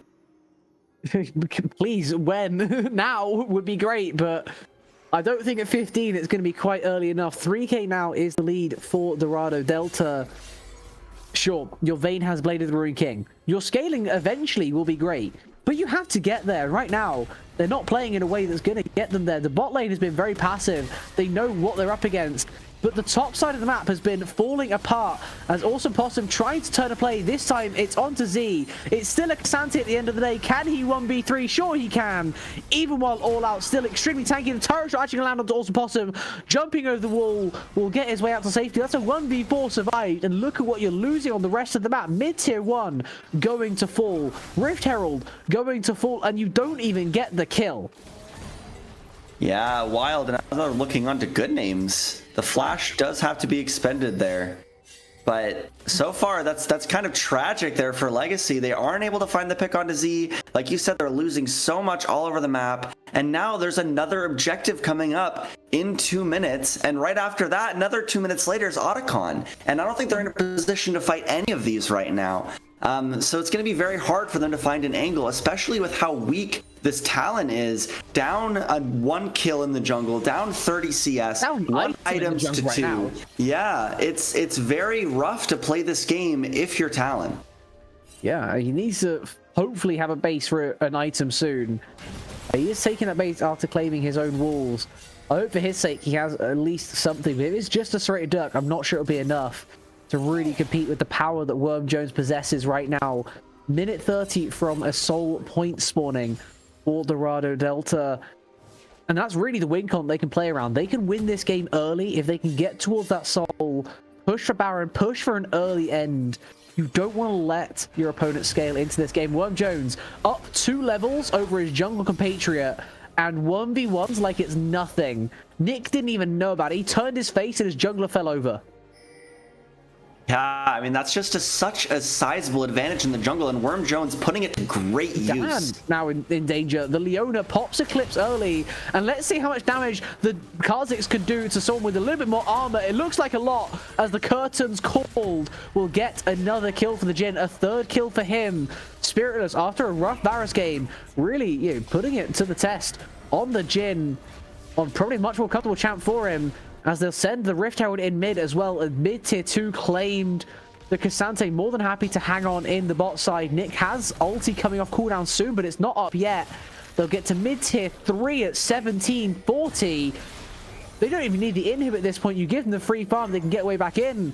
If you don't even take the inhib, you're in a great position. And if you keep this Talon as downtrodden as he is, he will not be able to play the game at all. Yeah, and this dragon is spawning up in about 15 seconds. This will be soul point for Dorado, and this is the polar opposite of what we saw in game 1. I don't think that Legacy can even get in to contest this. This will just be a free dragon. It looks like they are maybe investing into the top side. They want to get Good Names the gold from this tier 1 turret. They're just planning to fight around soul. Yeah, and that's not really a position that you can afford to be in. It's going to be a 23-24 minute soul. It's going to be a very, very quick objective that Legacy are going to have to fight over unless they want to give over a massive buff as well as this 5k gold lead to Dorado. I feel like game 3 is almost inevitable at this point. It feels like time to start talking about it. They might be able to find a play onto Z on the top side. They do have numbers here, but they might not have all the numbers they need, as that is the jump over the wall already used by Awesome. He cannot use that wall again. He finds another part. He finally gets to go off cooldown and instantly deleted by Worm Jones. He will get sent into the Spiraling Despair, shielded by the Cassante, and the Cassante shield is bigger than the Hui ulti. One item Hui not enough right now to be dealing the damage required to kill anyone, least of all a 2-item jungler. Even when he is lethality, still has the tankiness to survive.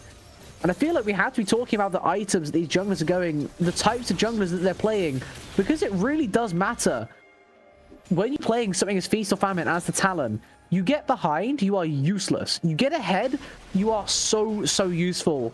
Worm Jones is used to playing these junglers. He has so many games with Kha'Zix. He wants to play Feast or Famine. He wants to feast. And he wants to make the other jungler suffer. And that's exactly what's happening this game. Yeah, I mean, you definitely see which one is which when it comes to these assassin junglers in this game too. And like you said, maybe we have to start thinking about game 3. It is looking very rough here for Legacy. They are down so many resources, and kind of their star player that we were hyping up in good names, it has been pretty quiet on the Vayne. Is farming well, does have that first item, but even then, there is 2 full items completed for Spiritless. So even in that 1v1... He's playing Vayne. He's not 320. That's not when Vayne is really, you know, a threat. He's not playing it top lane. He's not having that 1v1 where he has the kill threat. He's playing into Jhin Alistar. If you have kill threat into Jhin Alistar, then what the hell are you doing as Jhin Alistar? Like, honestly, there's nothing here. Like, there's nothing here for them. They'll get some objectives. They get some money into their banks. They get the objective bounty in the bot tier 1. They have claimed top tier 1. Maybe a little bit sloppy giving over these turrets, but they're going to look for the engage as a result. And it's going to be the massive CC chain. Good Names falls for the 3rd time this game. He's really not scaled into the game, as you pointed out, on this Vayne. He hasn't hit his threshold yet. He finally gets Rage Blade, but still probably not strong enough to start 1v9ing, as he's going to have to do this game, as Dan will also fall shortly to Jones. Isolated or not, still has enough damage. 3 for 0, and sure, they got an objective bounty. Congratulations. 3 of your teammates died, and Atakan on the top side is all ours. Yeah, we're really seeing the strengths of Dorado here that we weren't really shining so much in game 1 because they were down early. And we saw that they played team fights really well. They were able to find their positions. And now we're just seeing that to the max. They already have the positions. They don't have to fight for them. And here they are starting up the Otacon at 21 minutes because they know that Legacy can't do anything to get over and stop them. No reason to delay this, right? No reason not to take it right now. You're strong enough, even with a Jhin as your ADC, you have the damage to get through an objective like that. That's almost, like, honestly impressive, right? When you have Jhin ADC, you think about how long those Barons are, how much you just can't afford to go too early on an objective like that. This game, they can afford to go early because they are that strong. Massive damage going to go onto Kibbles, doesn't have the Unbreakable Will, just going to have to take a base, but no kill. And kind of feels like the story of this game. No kill on the Cassante in the 1v4 bot lane. No kill on the Alistar just there. 4 kills overall. 4 bounties available if they can start getting kills, but it doesn't feel likely or maybe even possible right now for Legacy. It's such an uphill battle. It feels like Dorado might just have to give them something if this game is going to continue to be talked about as a potential, unless we're just starting to play game 3. So since it is so one-sided, I guess I'll ask, what do you think is Legacy's way back in this? Is it just hoping Dorado makes a mistake? Might be an Elder Flip. Like, as bad as it sounds, I think it has to be something crazy that Awesome pulls out of nowhere. It often is the way where your jungler feels like they haven't been able to do anything the whole game. They know that their champ didn't get ahead early. They know that they're in such a rough position the whole game. Sometimes that ignites a fire in someone and they clutch up when it matters most. They may have missed out early game, but if they get the Elder Flip, if they get that smite, sure, there's a chance, but it's such an outside possibility. And Dorado, if they're playing it properly, this game might not even go to Elder, and it's a 4 Drake Soul. Yeah, I think I'd have to agree. You get the engage on mid here. Kibble, sorry, going in early. Going to find his way onto Awesome, but doesn't actually do anything else. He's going to hop over the wall. Worm Jones, careful on the bot side, is a massive shutdown over to the Talon, where you want some of that money, perhaps, to get Awesome back in the game. 1-for-1 so far in this fight as Kibbles goes way too deep. Good names. Going to claim another one. Maybe this fight is turnable. Kibbles dancing around, beautifully positioning on the Vayne. Going to get himself a triple kill by finishing off the Cassantes just as Xerath left alive, completely untouched in the backline, but he doesn't have the damage right now. 2 items on Xerath. He's not getting kills, he's not getting the damage, and Good Names getting a triple kill is exactly what Legacy required. Maybe it doesn't come down to an Elder flip, maybe it comes to their ADC waking up out of their hibernation. Yeah, miracle play there for Legacy. They are able to find the fight that they needed, the fight that they wanted, the fight that they were fighting all game to get. They can delay and it was... well. Yeah, they're able to fight back. They can get positioning for this, and that is 3 kills over to Good Names. That is the 1,000 gold shutdown there to Awesome, and I think these 2 carries we've been talking about most now might be in a position to find their footing in this game. And that gold lead we were talking about is only about 3,000 right now. Okay, yeah.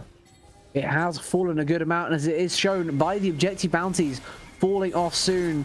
Looks like Dorado have respawned and got onto the rift a little bit faster, down to this Drake pit in time. They are going to go for the flip here. Awesome is there, and he will be able to steal away the Drake. He will delay the soul. An objective bounty claimed, getting out of town as well. Exactly what Legacy wanted. They did not want to take that fight. They wanted the objective. They wanted to get out. They did exactly that. And Awesome has woken up when it matters most. His ADC with him. They now 3 items, wits end in the bag. Dorado can still look to put the pressure on. Baron has spawned, but you run into the issue I was talking about with Atakan. It wasn't an issue when Atakan was there, but now that Baron is here, your Jhin being your main damage source on an objective is a massive, massive issue. Yeah, indeed, as we see both teams kind of fighting for this Baron position. And as you were talking about that Dragon Steel, they seem to have woken up. I think that's a caster curse, but in the positive for Legacy. I think you basically called it there. They did get that Dragon crucially. They delay the soul another 5 minutes. They don't have to worry about Elder Dragon ending the game early. And now they can just stall. I mean, they have Jhin Xerath. They're not taking this Baron fast. And they already have to fight. Exactly, and they already have to fight for positioning for it, and that's not even on top of the ensuing team fight. Yeah, as you point out, 3 and a bit more minutes left on that Drake spawner. Really what Dorado wanted, if they get the 4 Drake soul, this game is still very much in their favor, but the extra delay, an extra 5 minutes for Vayne to farm items, for Hui to farm items, for the Cho'Gath even to farm items, all 3 of their laners do scale incredibly well, as now it will in fact be Legacy starting up the purple worm. They have the smite secure because of the Cho'Gath. His feast will be more than any single smite, but they cannot be fighting right now into the Curtical, into the Xerath ulti over the top. Diablo taken down extremely, actually falls early, as it will be a massive knockup as well. The Pulverize hits onto 3. Kibbles is just standing in amongst all of them. The Unbreakable will doing exactly that. Z goes a little bit deep, feasted on, but still able to escape. Good Name will only get him. He might get one more, but he's stunned up, and he will fall. He doesn't even get Spiritless, and it is an ace for Dorado Delta. They swing it back in their favor in dramatic fashion. Yeah, I mean, that's 40 seconds on Good Name. They are looking for the end. It looks like they might have time to do it. They might just go in him. Yeah. 15 seconds away. I don't think they quite have it. Diablo is going to spawn soon. Really good wave clear on that Hui. May be able to stop this look. It seems like they are pushing forward. They want this. They want to take it to game 3. No flash. Diablo, the only person alive, 10 seconds on a teammate that isn't just a Leona. 1 fallen, 2 fallen, and it will be the Hui going down. Worm Jones deleting him off the rift. The Leona is sent into the middle of the team as an honorable sacrifice, as the Nexus will fall. Dorado Gaming Delta will tie the series back up at 1-1. What a wild end. Okay, well, that is, as you say, an absolutely wild end. Some way indeed to finish off map number 2. We'll be heading to a short little break in just a second as we prepare ourselves for a very important map number 3. When we find out, we'll also try and get results for the other key match in this group. If we can, that'll be amazing. If we can't, it is what it is. But either way, these teams know exactly what they're fighting for, and it is for those playoff slots. Top 3 automatic, 4th and 5th. You have to win one more key matchup next week that we'll definitely have an eye on for you all. But for this one here, we'll be back in just a minute with game number 3.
Welcome back, everyone. Game number 3 draft is just about to get underway. We saw a tale of 2 games coming into this very important third.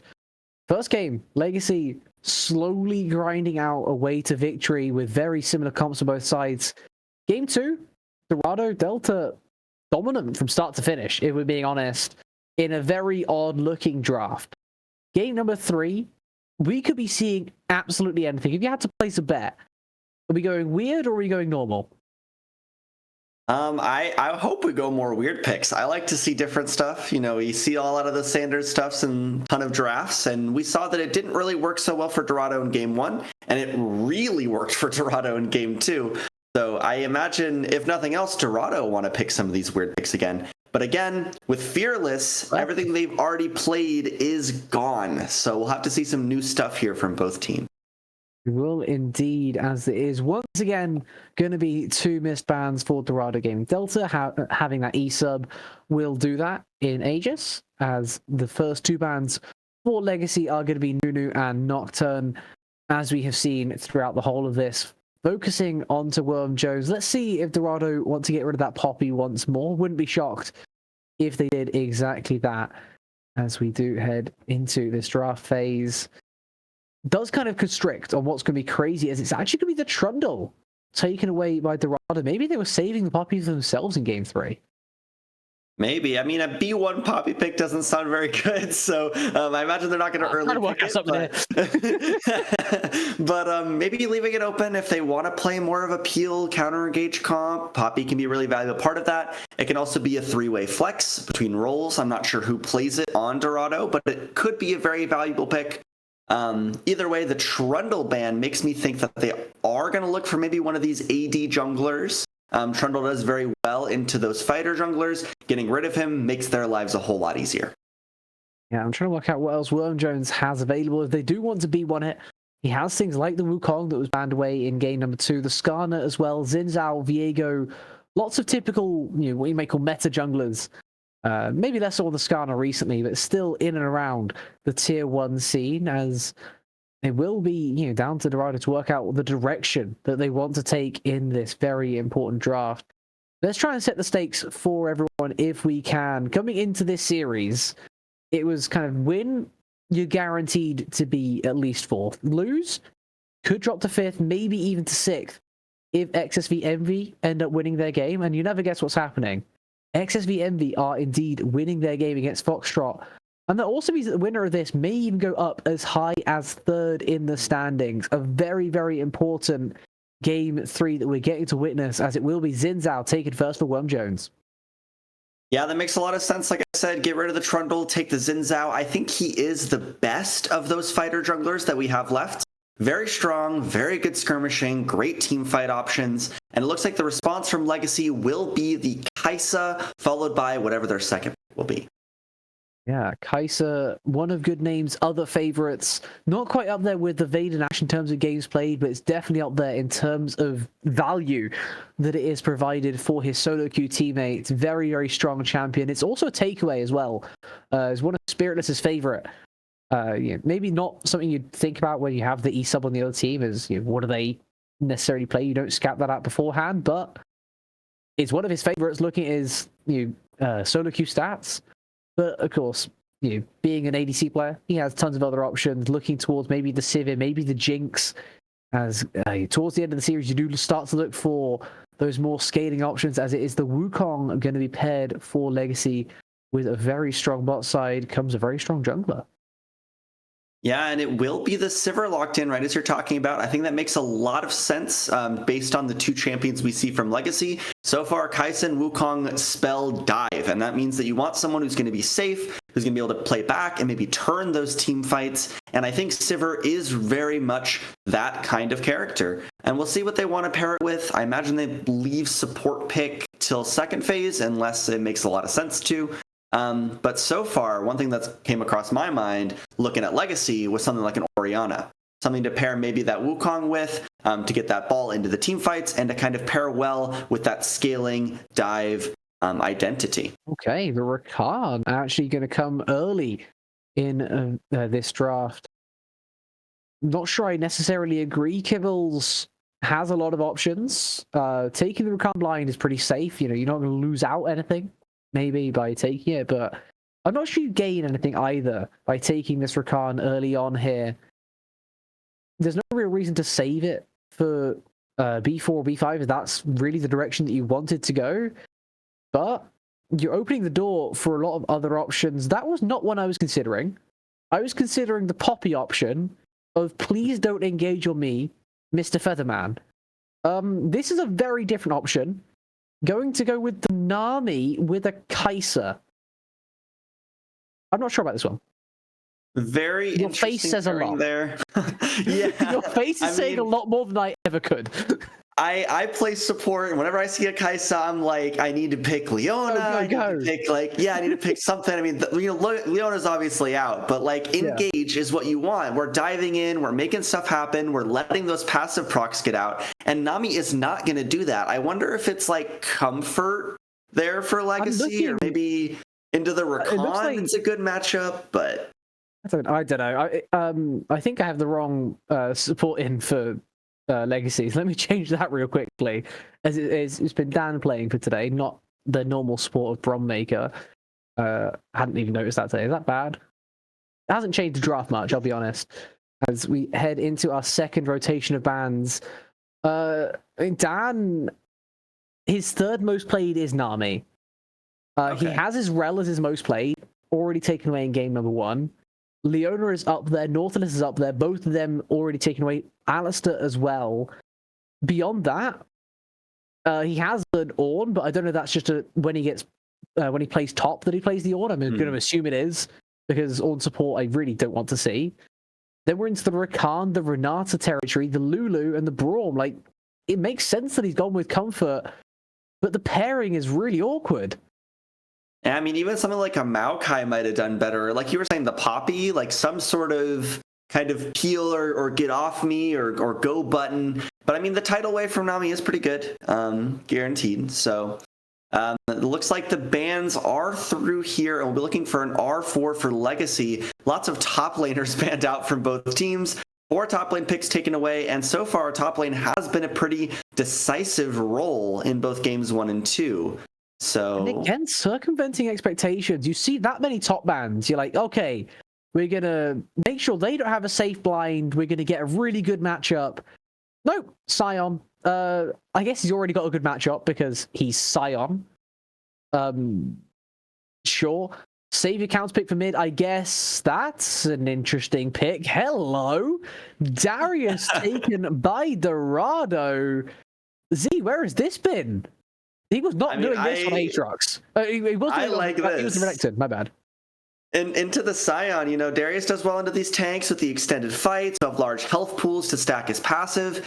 I think it could be really good, even in the lane matchup. It's probably going to be pretty strong. And it will be the Cassio blind in the mid lane for Dorado as well. We'll see what Legacy wants in response.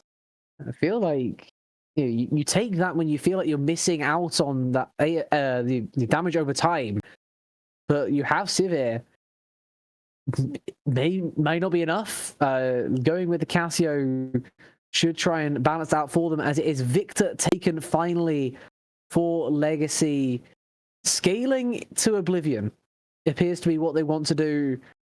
On the other side, you can probably see the same, apart from top, to be honest. Darius maybe doesn't want to do that, but Sivir and Cassio happy to have the game go 35-40, maybe even longer, if it requires such a thing. I think the Cassio might just be there to try and chew through the Scion. It feels like that's all it can do. Yeah, I mean, when Scion is picked like this, the main reason he's a problem is if you don't have tank shred. So they maybe just wanted to double invest in their tank shred. I mean, looking at the other side, I don't really know who Sivir is going to be hitting. Like, there's only one really front line besides the Wukong who's going to be on you. So maybe they just wanted some damage from another source. Maybe indeed. We'll have to see how it plays out for these two teams as we head onto the Rift. Game number 3 has an instant pause, so we will be waiting on game number 3. In the meantime, we do get a little bit of an opportunity to have a look at these matchups a little bit more. I feel like we should have a little stop off at top lane. We talked about the impact of a Scion later on, but let's have a look at the impact of a Scion early on.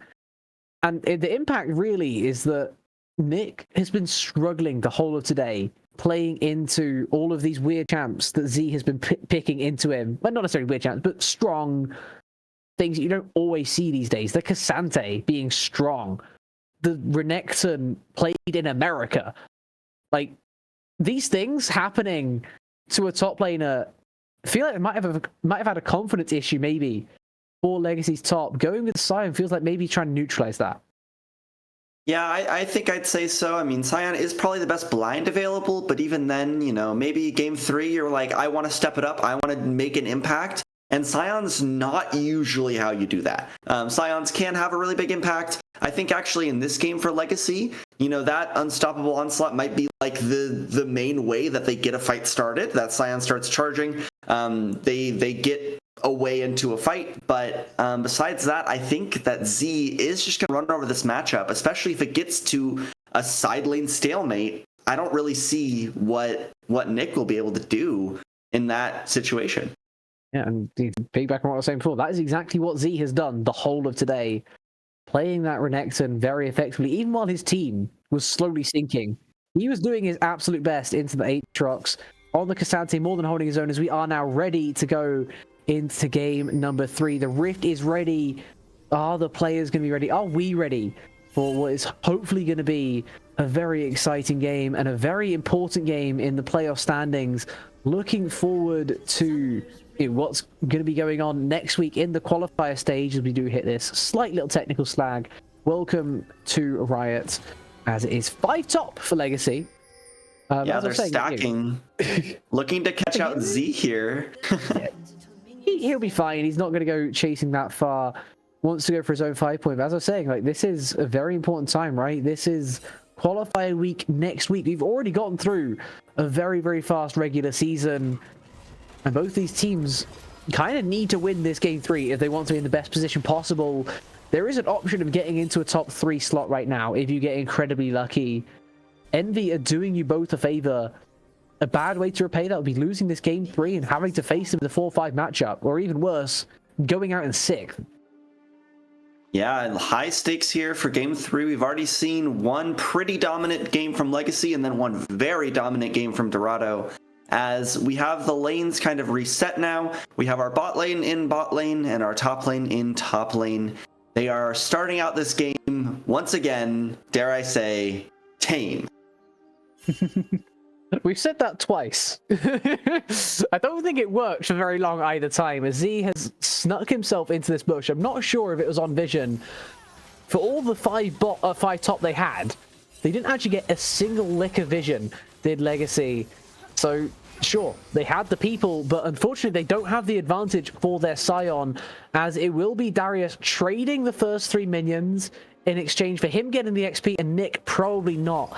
Pushing him just outside of XP range on the Sion is exactly what Darius wants to do, accepting maybe I lose a little bit of gold, but at least this guy doesn't get his health. At least this guy doesn't have the XP. I can really use that advantage now to try and push this Sion as far back as possible. Bot side, again, going the way of Legacy early. We expect that with a name like Good Names. He has been dominant the whole of today, popping up when it matters most for his side, but top side, once again, Z doing his best and starting off strong.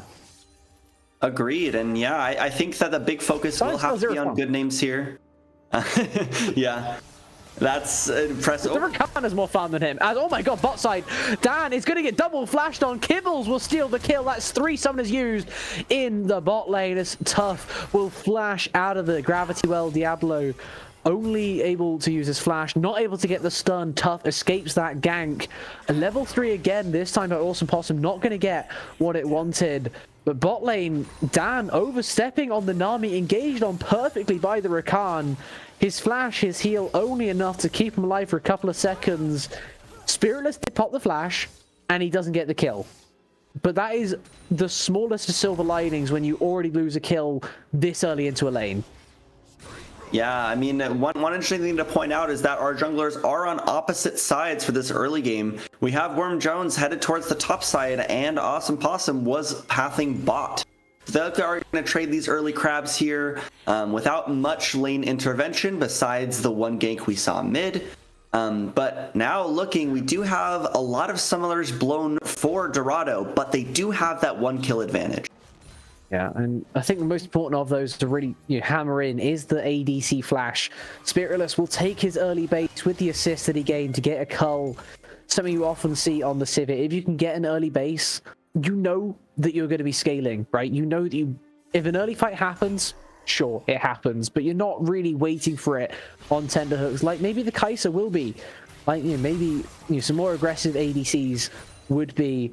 You can wait, you can chill, you can get that cull, doesn't need the early kill, just going to play it passively, doing exactly that as he looks to go forward in this lane. Going to push out another wave as the Kai'Sa's also taking a reset. Z stacking up the passive on top side, going to force the flash out of Nick. Very respectful of the Darius damage early on, and honestly, I have to sympathize because I have been Darius one too many times in my life, and I can never work out when you have kill threat. I think it's just always. Yep, pretty much. That's kind of the moral of the story, especially when you're against like a high health tank, like I was mentioning, the true damage ultimate, even just the bleed early game. There is a lot for Darius to hit, and the longer he's in the fight, the better. Minus one both ways. This is going to be the cannons baiting the fight on top side. The decimating smash will not go off, but Z doesn't get caught by that. Instead, it will be Awesome Possum turning up, but he doesn't get the kill. He doesn't have the damage. He doesn't have the move speed. He will E forward eventually. He will Nimbus cloak his way through, but that got very close to the Darius going 1-0. Ghost burnt by Z, but he nearly escaped that play. Yeah, I mean, good play and good healing off that Darius Q. That was disgusting. Very well done there from Z, and that's why it's so hard to gank a Darius early game. Like, it's a strong laner, but even if you want to get involved, there's always the threat that he turns it, maybe kills both of you, maybe kills one of you, and that's exactly what Legacy's feeling right now. Besides that, we're seeing a pretty even game state. There's a slight CS advantage for Worm Jones, but so far, just about a maybe 500-600 gold lead here for Dorado. Happily take that into this next phase of the game. They got ahead exactly where they needed to get ahead, right? Bot lane, whatever, who cares, right? Sivir early, not going to do any damage. Give her an extra 150 gold. No one will bat an eyelid. Give her a Khan 300 gold. Great. He's got a Ruby Crystal. Congratulations. But top side is where it matters most. Already up 2 waves worth of farm, and now a kill as well. Z getting strong, getting to 6, looking to proxy, because this Scion could do absolutely nothing to stop it. Absolutely. I mean, it's such a power move, even if you're not really looking for like the strategic advantages it gives you. Like, if you're already losing lane and the enemy's proxying on you, it's like, it's so hard to kind of keep your mental up. It's like you're just farming under tower. There's nothing you can do. But I mean, so far, to give Nick credit, not really that far behind in farm, and does have the same kind of item component as Z does, minus the extra gold from the kill. Yeah, Giant Spell, I mean, it's just a bunch of health, right? It's pretty damn strong, but now you use the top push to invade on top side. Awesome Possum way too late to deny his red buff from being stolen, and that's 2 champions with level 6. Make that a level 7. Darius deleting the Wukong off the face of the earth. Nick now trying to ulti away, but caught by the Xin Zhao, doing his best to hang on, but he will fall. Diablo now shows up, but Z has the most disgusting healing you've ever seen. He does not have enough healing though. Not enough sustain to survive. It will be 2 for 2 eventually. A little bit too early there from Awesome. Only level 5 into a level 6 Xin Zhao. He's very happy to take that fight. He has everything he could ever want. He has Seeker's Arm Guard, Crescent Arm Guard, whatever the hell. Tough dives the turret. Punishes Diablo for walking back to lane after getting those kills pretty damn low, but will still die for it. Flashing forward under the turret will typically get you to die, especially when you start taking damage like that. Awesome. Able to trade that back out, but yeah, it's still not really what Legacy want. You get the kill back, but it's at a heavy cost. Yeah, I mean, what looked really, really bad for Legacy actually turned out to be, not good, but at least they traded back some kills. They got some gold in their own pockets. As we see that the dragon is being contested here. Yeah, and they're going to definitely contest it heavily. As Spiritless is caught out in the middle of nowhere. The killer instinct with the Kaiser, not enough to quite get the kill, but Worm Jones will still fall. Victor now 2-1-2. And bear in mind, every single one of those kills that he's been involved with is another step closer to completing his Q, to completing his E, to getting those evolves going. Already 60 CS as well. Not farming great, but not farming bad. He will start getting those evolves coming through a little bit earlier now. A little bit more power in the lane phase, a little more power transitioning into the late phase, as he already has E evolve at 9 minutes. Yeah, I mean, this Victor will be a very big power point here. Did get 2 kills already at 9 minutes. And if you're a scaling mage, that's a really good position to be in. You are down a little bit of CS. This is a Cassio on the other side. But so far, it's not looking bad. Yeah, and Z happy to trade aggressively in the top side. Going to bring Nick out of his comfort zone. 2 Giants belts, plays most of a stride breaker. Who wins? Darius. Darius always wins. No flash, though, after that red buff play did burn it, going for the invade, but he will still have all sorts of prio in the lane. Will guarantee his team at least get these grubs after having to concede that Drake earlier. Yeah, indeed. And I think you can play that game of who wins, and it being Darius is the answer most of the time. As that is another really good trade over there for the Darius, as the grubs are taken down by Worm Jones. So we saw the early dragon go over to Legacy, but the early grubs go over to Dorado. So honestly, pretty even game, as this gold lead has basically evaporated too. We've seen this in every game. Red team getting the early Drake, blue team getting all 3 grubs. Feels like a trade that both these teams have been happy to make, and honestly, this game probably the best for it, right? This time you have a side lane pressure. You have a Darius who is more than happy to keep pushing these turrets, to keep proccing the grubs, make sure that they are doing all the damage possible. Your bot lane doesn't really care for them, but denying them from the Kaiser definitely going to keep you happy. The army also making sure that Good Names stays extremely healthy in this 1v1. Rakan doing the exact same thing. Cassio as well, late game, side lane threat. The grub's going to have a massive advantage for Dorado. It is 1,000 gold in the lead. The only real tangible difference between these two sides. But honestly, you could tell me either side was going to win right now, and I'd have to believe you. Yeah, I'd have to agree. And one thing I do want to point out is Kibbles here on the Rakan. One thing I can definitely see is looking at how Kibbles likes to play. It is very much go in. It is engage. We saw the Leona. We saw those other engage picks basically all be taken out. And so far, how this Rakan is playing is really like evident of that. Case in point here, trying to contest the ward, trying to look for angles, and I think that will be a big part of how Dorado wins. Standing in front of the bubble to dodge it, Dan sending it deeper, expecting the Rakan to try and run away, but he does not run away in the face of danger. He has Ignite on Rakan. He wants to go forward. He has the Resolve instead of slightly more popular recently, at least, going that Unsealed Spellbook. A little bit more default in the lane, as he will take a slightly rough trade against Good Names, who does have the Kraken Slayer, an early advantage, at least in items, for the Kaiser over the Sivir. Again, something you expect when you stop off for those luxury things like the Cull. You delay that first item, it comes at the price of having more gold throughout the rest of the game. But in the meantime, you're stuck in a pretty difficult matchup. The wave is on the wrong side of the rift, pushing into you finally on that cannon wave, but you're starting to bleed out just a little bit. You have to be careful as well, because Wukong is in the area. Z is in the area of topside, and he's going to stop. He's not going to stop that unstoppable onslaught. I don't know how you can stop it anyway. It's unstoppable, but he tried and he failed. And it's just going to be a Heartsteel stack going over to Nick. The pull away from the turret only going to give away a grasp proc. In the end, Nick happy to survive for now. The longer he survives, the bigger he will get as well, of course. Heartsteel going to give him permanent health. His passive going to give him permanent health. His grasp going to give him permanent health. I feel like a lot of things are going to give him permanent health, but he just has to keep farming these minions, however difficult they may be. Yeah, and I mean, this has been a rough top lane matchup. Looking on to Z here, perhaps. Awesome is here. Z doesn't realize it's quite a 1v2. Flashing away from at least something. Will get out of the decimating smash. And he will turn the fight as well onto Awesome. One more Q. Spin around in the circle. See ya later. Wukong is out of here. The double kill topside. Worm Jones showing up just for effect. They lose the wave as well. They just get the caster minions. He doesn't even get the final one because he doesn't feel comfortable using that many auto attacks in zombie form. Doesn't get the XP either. Down now much more than when we previously looked. Down basically 40 CS in the top side, and it's come at the expense of 2 Heartsteel procs for Nick. It's a rough position that just keeps getting rougher.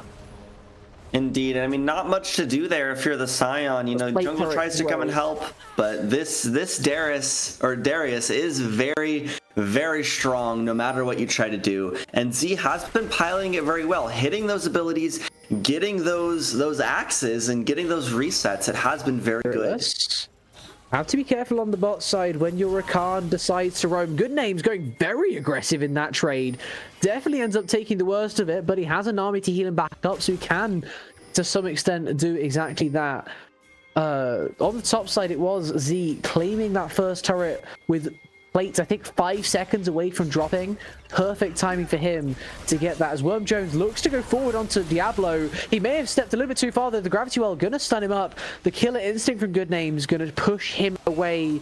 That will be at least Drake control given over to Legacy as Kibbles did try to drag it away, but they are down about 3k right now. It's mostly on the top side now. It's gonna be the flash over the top. The quickness hits onto 3. The charm is beautiful. The wave does nothing. Darius already killing the ADC. Zinzao gets onto the Nami as well. A third goes the way of Dorado. Make it 4, I believe, as there is just a Scion in zombie form. The Victor, only one that survives. Diablo hanging on, no mana to try and fight with. He wasn't really there to fight in the first place. They get the Drake, but look at what it costs. Indeed, I mean, such an incredible team fight from Dorado, and that's what we've seen throughout all 3 of these games. They know how to team fight when they get a good angle, and in no small part, that is thanks to Kibbles, who found that 3-man knockup, found the flank angle, was able to use that charm so effectively in the team fight, and just allowed Z and Tough Daddy and Spiritless to just run it over. Basically no contest. As we see the mid lane go down, Spiritless got pressure bot, and this Rift Herald going over to Dorado. They are looking good in this game number 3. Looking damn good. This is one of the biggest leads that we've seen this early into a game the whole season.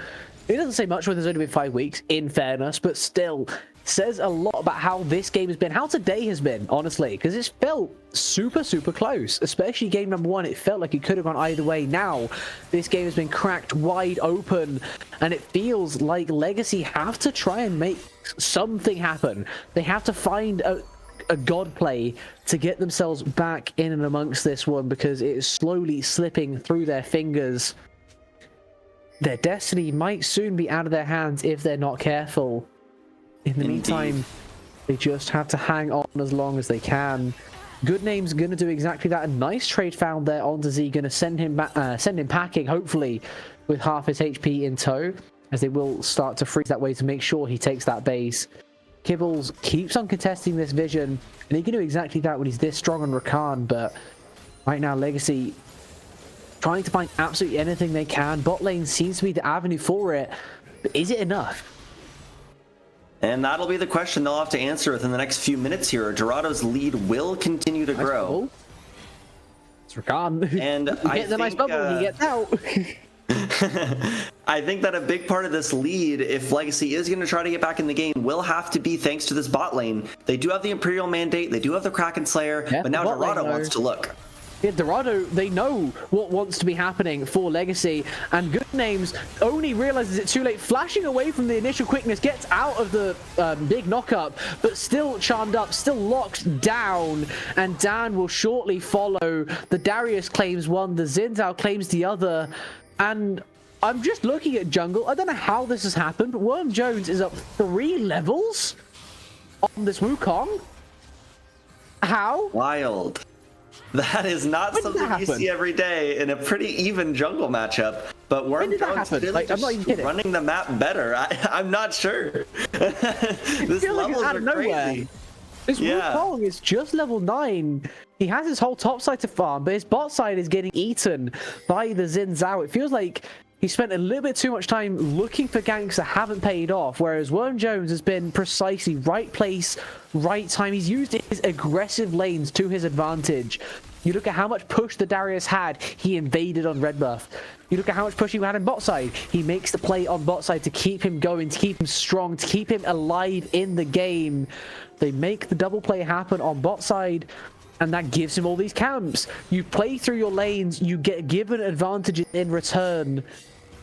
It's working out perfectly for him, whereas Awesome, he wasn't really there. When he tried to help his Scion, he just died in the 1v2 to the Darius. He hasn't been able to help out bot side because Spiritless has been playing a Sivir and therefore hiding under tower, farming happily all game. It feels like the Wukong's had nowhere to go, and he's been looking for places to go, and he's lost out because of it. Yeah, I mean, it was a really good play onto mid early, blowing the flash on the Cassiopeia, but they never really got to punish that. I mean, like, Yeah, Diablo is down. Mid-flash. It's difficult to punish when you have to, you invest something yourself as well, right? Diablo flash Gravity Well to make sure that Tough decided to flash too.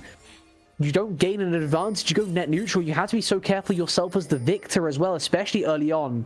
So squishy, no maneuverability, no even move speed from your Q.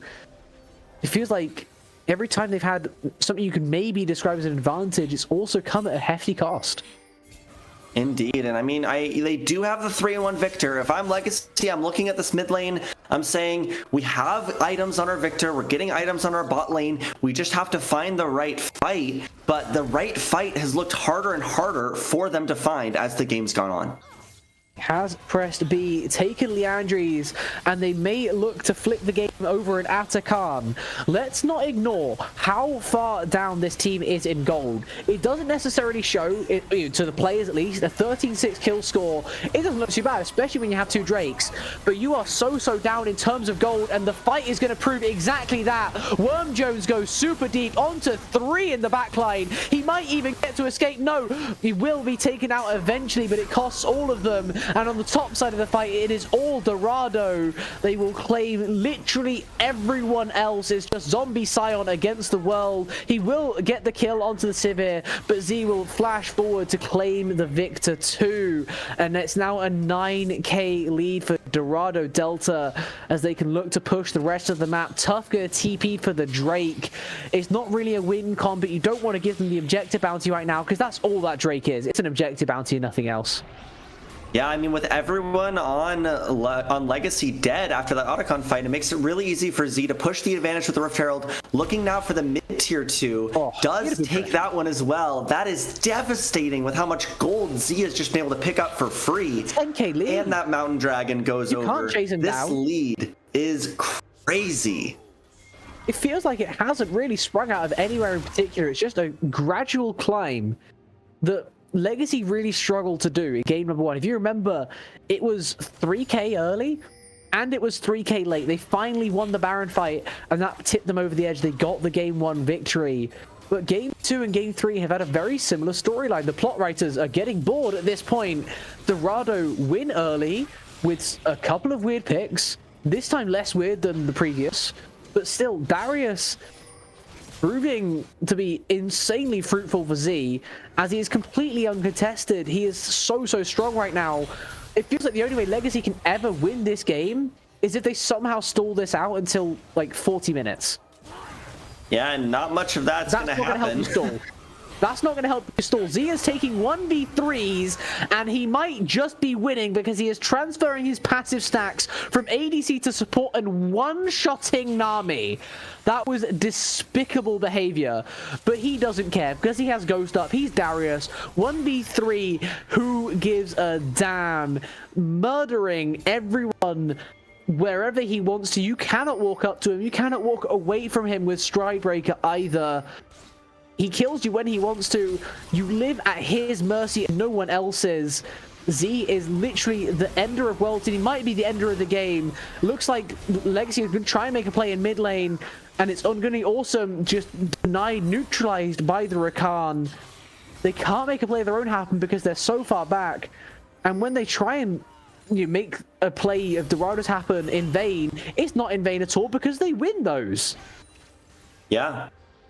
I mean, they're maybe trying to split up Dorado on these side lanes, but there's one tier 2 standing, and Spiritless and Tough Daddy really want this. Sion's trying to wave clear, but it's just so hard for Legacy to play at this point in the game. I mean, we saw in the last 2 fights, Dan has just gotten obliterated. For anything else, whether it was Z, whether it was Worm Jones, whether it was Kibbles, there's nothing that the Kai'Sa or Nami can really do to play these team fights. And even then, you look at the other 3, yeah, and they're behind. It's like they don't really have a way to get into any of the fights. It's the cost of picking the Nami, is that you can disengage when you want to, but not really when you want to, because you're down 11k gold. They can engage on you, and you're not getting away.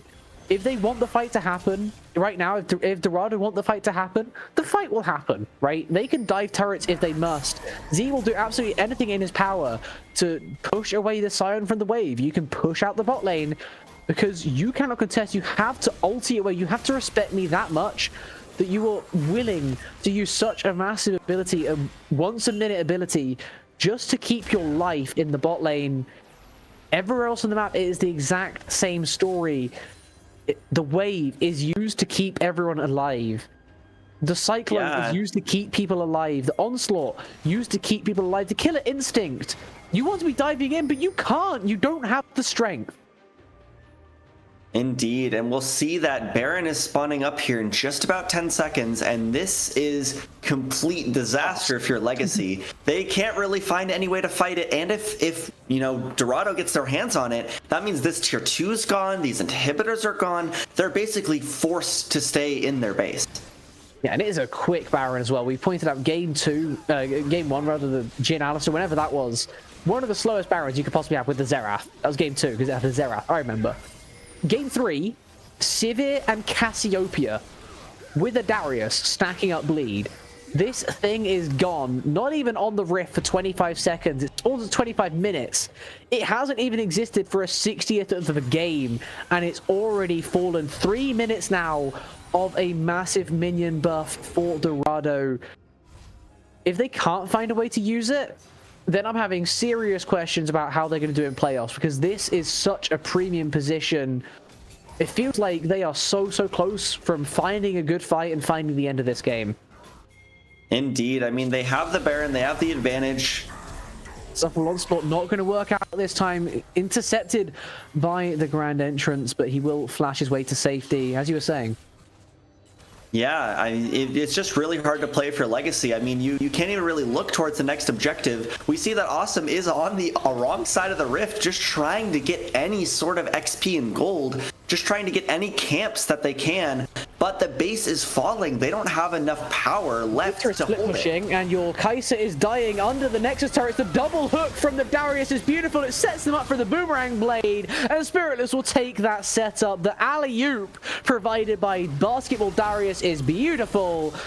Diablo has to go golden under the Nexus, otherwise he will fall. He actually gets the shutdown of the Rakan. He's a little bit too far forward. Worm Jones also going to get caught in the Decimating Smash. Maybe this is turnable slightly for Legacy, as they will get 2, but it will just be 2Z from the heavens. Throws the axe through the head of the Scion. Make sure he becomes a zombie because he has no brain left at all. It is now Diablo against 3. Z is low, but the Flash Cassio stun will make sure he finishes off this game. Dan is so low level that he gets to respawn and die all over again. So does Good Names. He might be able to get a kill, but Darius healed 500 on that death. They are toying with them in the base. Tough will get one more before the game will end. 27-12, a 15k lead for Dorado in a dominant game 3. Absolutely. I mean, that's a crazy way to end out this series. I feel like we got more and more dominant games as the time went on, and Dorado really just showing off. That was some very controlled, precise League of Legends. They won every lane, and they did it hard. They did it well. They got the objectives. They got what they wanted, and they secured this best of 3.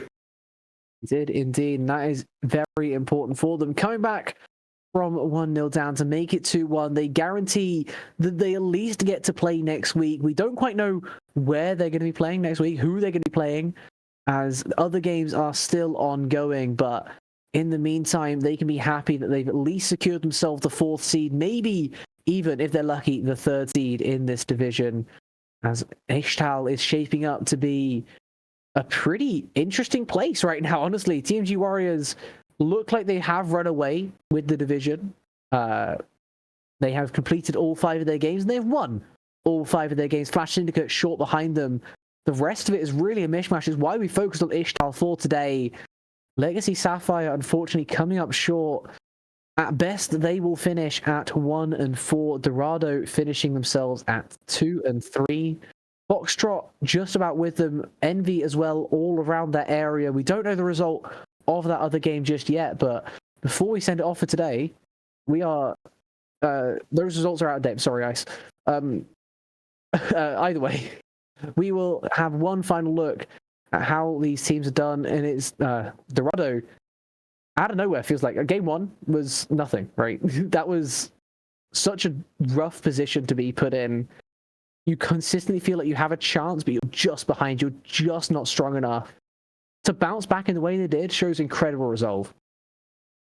Absolutely. Very admirable performance from Dorado today, especially with the E-sub, and not the best situation to be in, but spiritless, maybe a little bit of a rocky start, but did really perform in this series, especially in games 2 and 3, was able to make a difference and play with the team. So very well done, and honestly, respect to Dorado. Good series. Yeah, that indeed, as we will be signing off for today. Dorado guaranteeing that we will see them next week. Legacy Sapphire, their fate is in other people's hands now. They should be through with the 1-4 record, but with Envy winning the first map against Foxtrot, honestly, who knows? We'll have to find out. We'll see you all next Monday, though, of course, there are other streams happening throughout. I'm not sure what's on next. I believe Emerald will be happening at some point. Make sure you tune in as much as you can. Masters is tomorrow. Lovely. AML happening tomorrow. Tune into that same time as today. 8 Eastern will be that one there for you all. Hopefully you've enjoyed this stream more than watching MSI. No one cares because EU isn't there anymore. We'll see you all tomorrow.